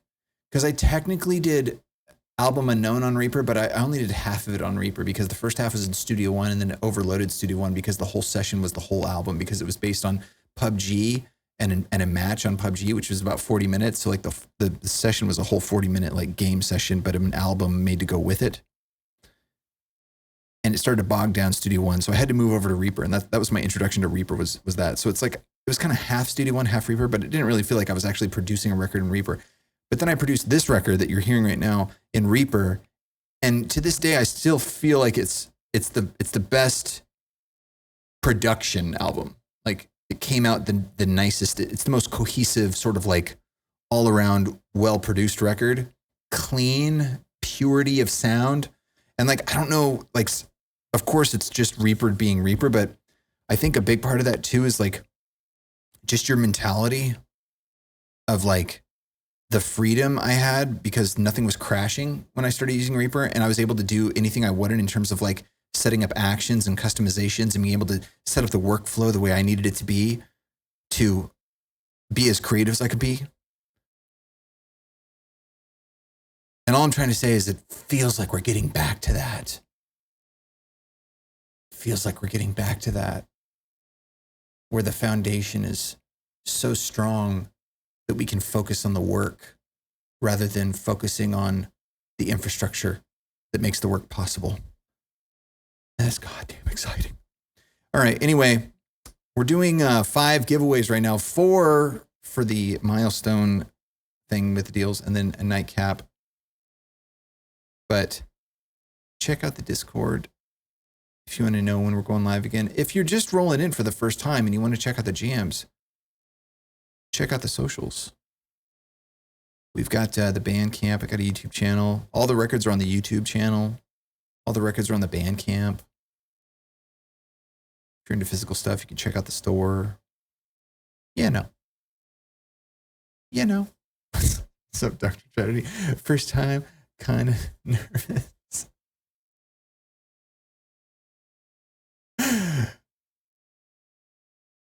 Well, I appreciate you admitting it. It's hard to admit it. That's the first step. First step to comfortable. Woohoozy, well, welcome. Woohoozy, I just totally botched your name. First and last time, I understand. Woohoo soup.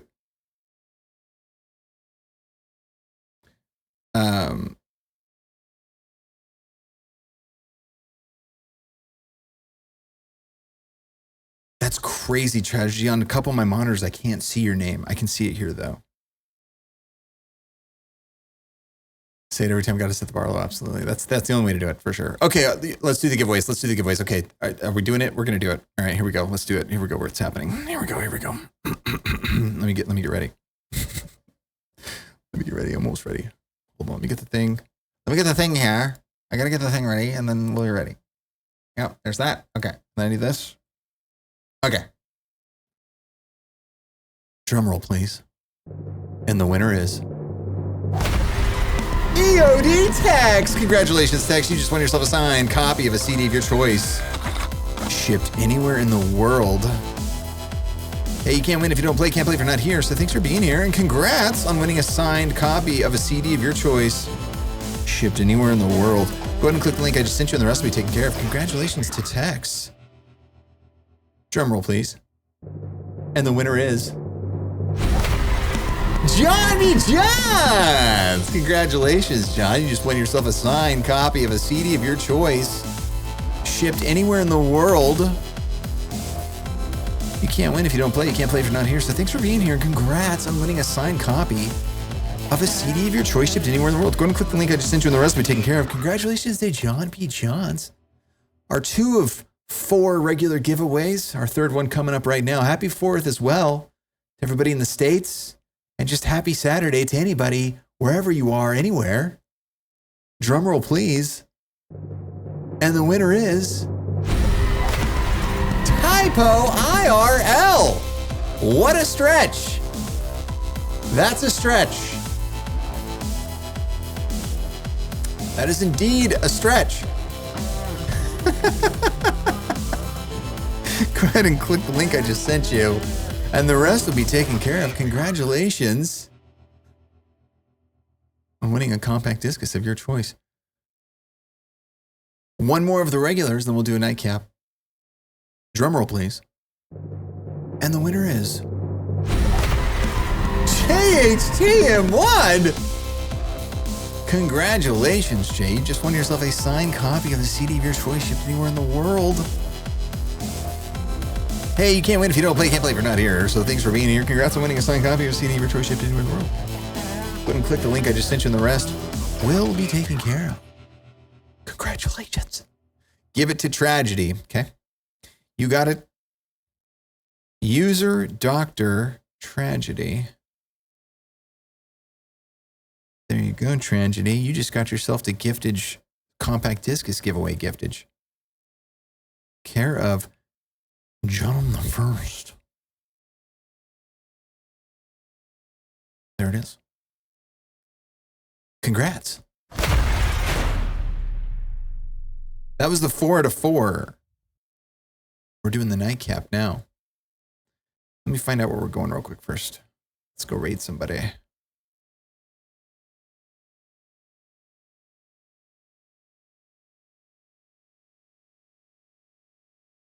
All right.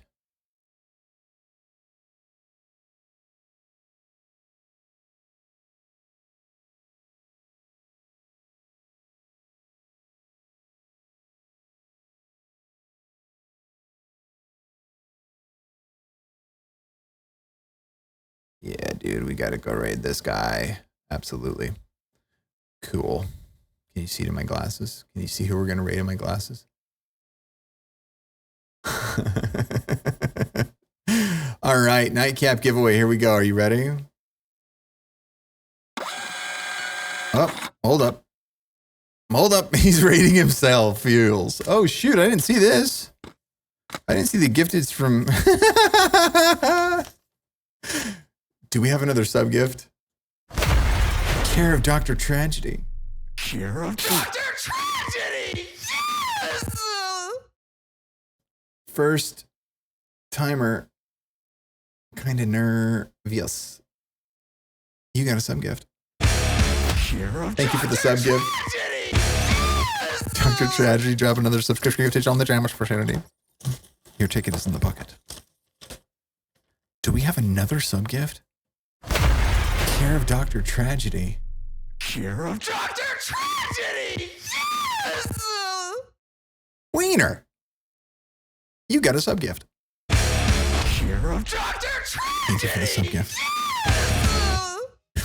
with another one. Thank you very much, Tragedy. Much appreciated indeed. Uh-oh. Oh, geez. What's going on here? Okay. The key got a little weird, but everything's fine. All right, we're ready to go with this. We're going to do the nightcap giveaway, then we're going to do the raid. All right, cool. Here we go. Thank you very much for those 2 subscription gifted on the jam. Much appreciated. I can't talk anymore today. I feel like camera conspiracies. Drum roll, please. And the winner is Mr. McFly. Congratulations, McFly. You just won yourself a signed copy of a CD of your choice shipped anywhere in the world. Hey, you can't win if you don't play. Can't play if you're not here. So thanks for being here and congrats on winning a signed copy of a CD of your choice shipped anywhere in the world. Go ahead and click the link I just sent you and the rest will be taken care of. Congratulations to all of our winners. Thank you so much again, everybody, coming in for that new and returning support to make that and all the giveaways possible, to make the channel possible. Well, of course, we have to raid this dude. An amazing streamer here on the Twitch Abyss. If you do not know him, you definitely should follow him once we get in there. He's an amazing, amazing broadcaster. Everything he does is absolutely, it's off the charts, dude. It's off the charts, bro. You think some of the stuff I do is getting kind of crazy. You just wait till you see what this guy's doing. Wait till you see what this guy's up to, yeah? Hey, whatever you're doing this evening, this tomorrow afternoon, whatever it happens to be, wherever you happen to be, always remember to, never be afraid. Kill music. There will be a stream before a week from today. Check out the Discord if you're interested in knowing about it. Or just however you do it on here, if you like follow and get your alerts or whatever, We'll be doing it. It's going to be techie. We're going to get some more albums set up for performance so we can get moving with jams. Hey, thank you so much, though. Seriously, good times. Today was so much fun. And the piano's just feeling great. It's just good times, old times, like the old times, good times. Love it. I'll talk to you later. Have a great couple days. Happy 4th, everybody in the States. And I'll see you later. Bye, everybody.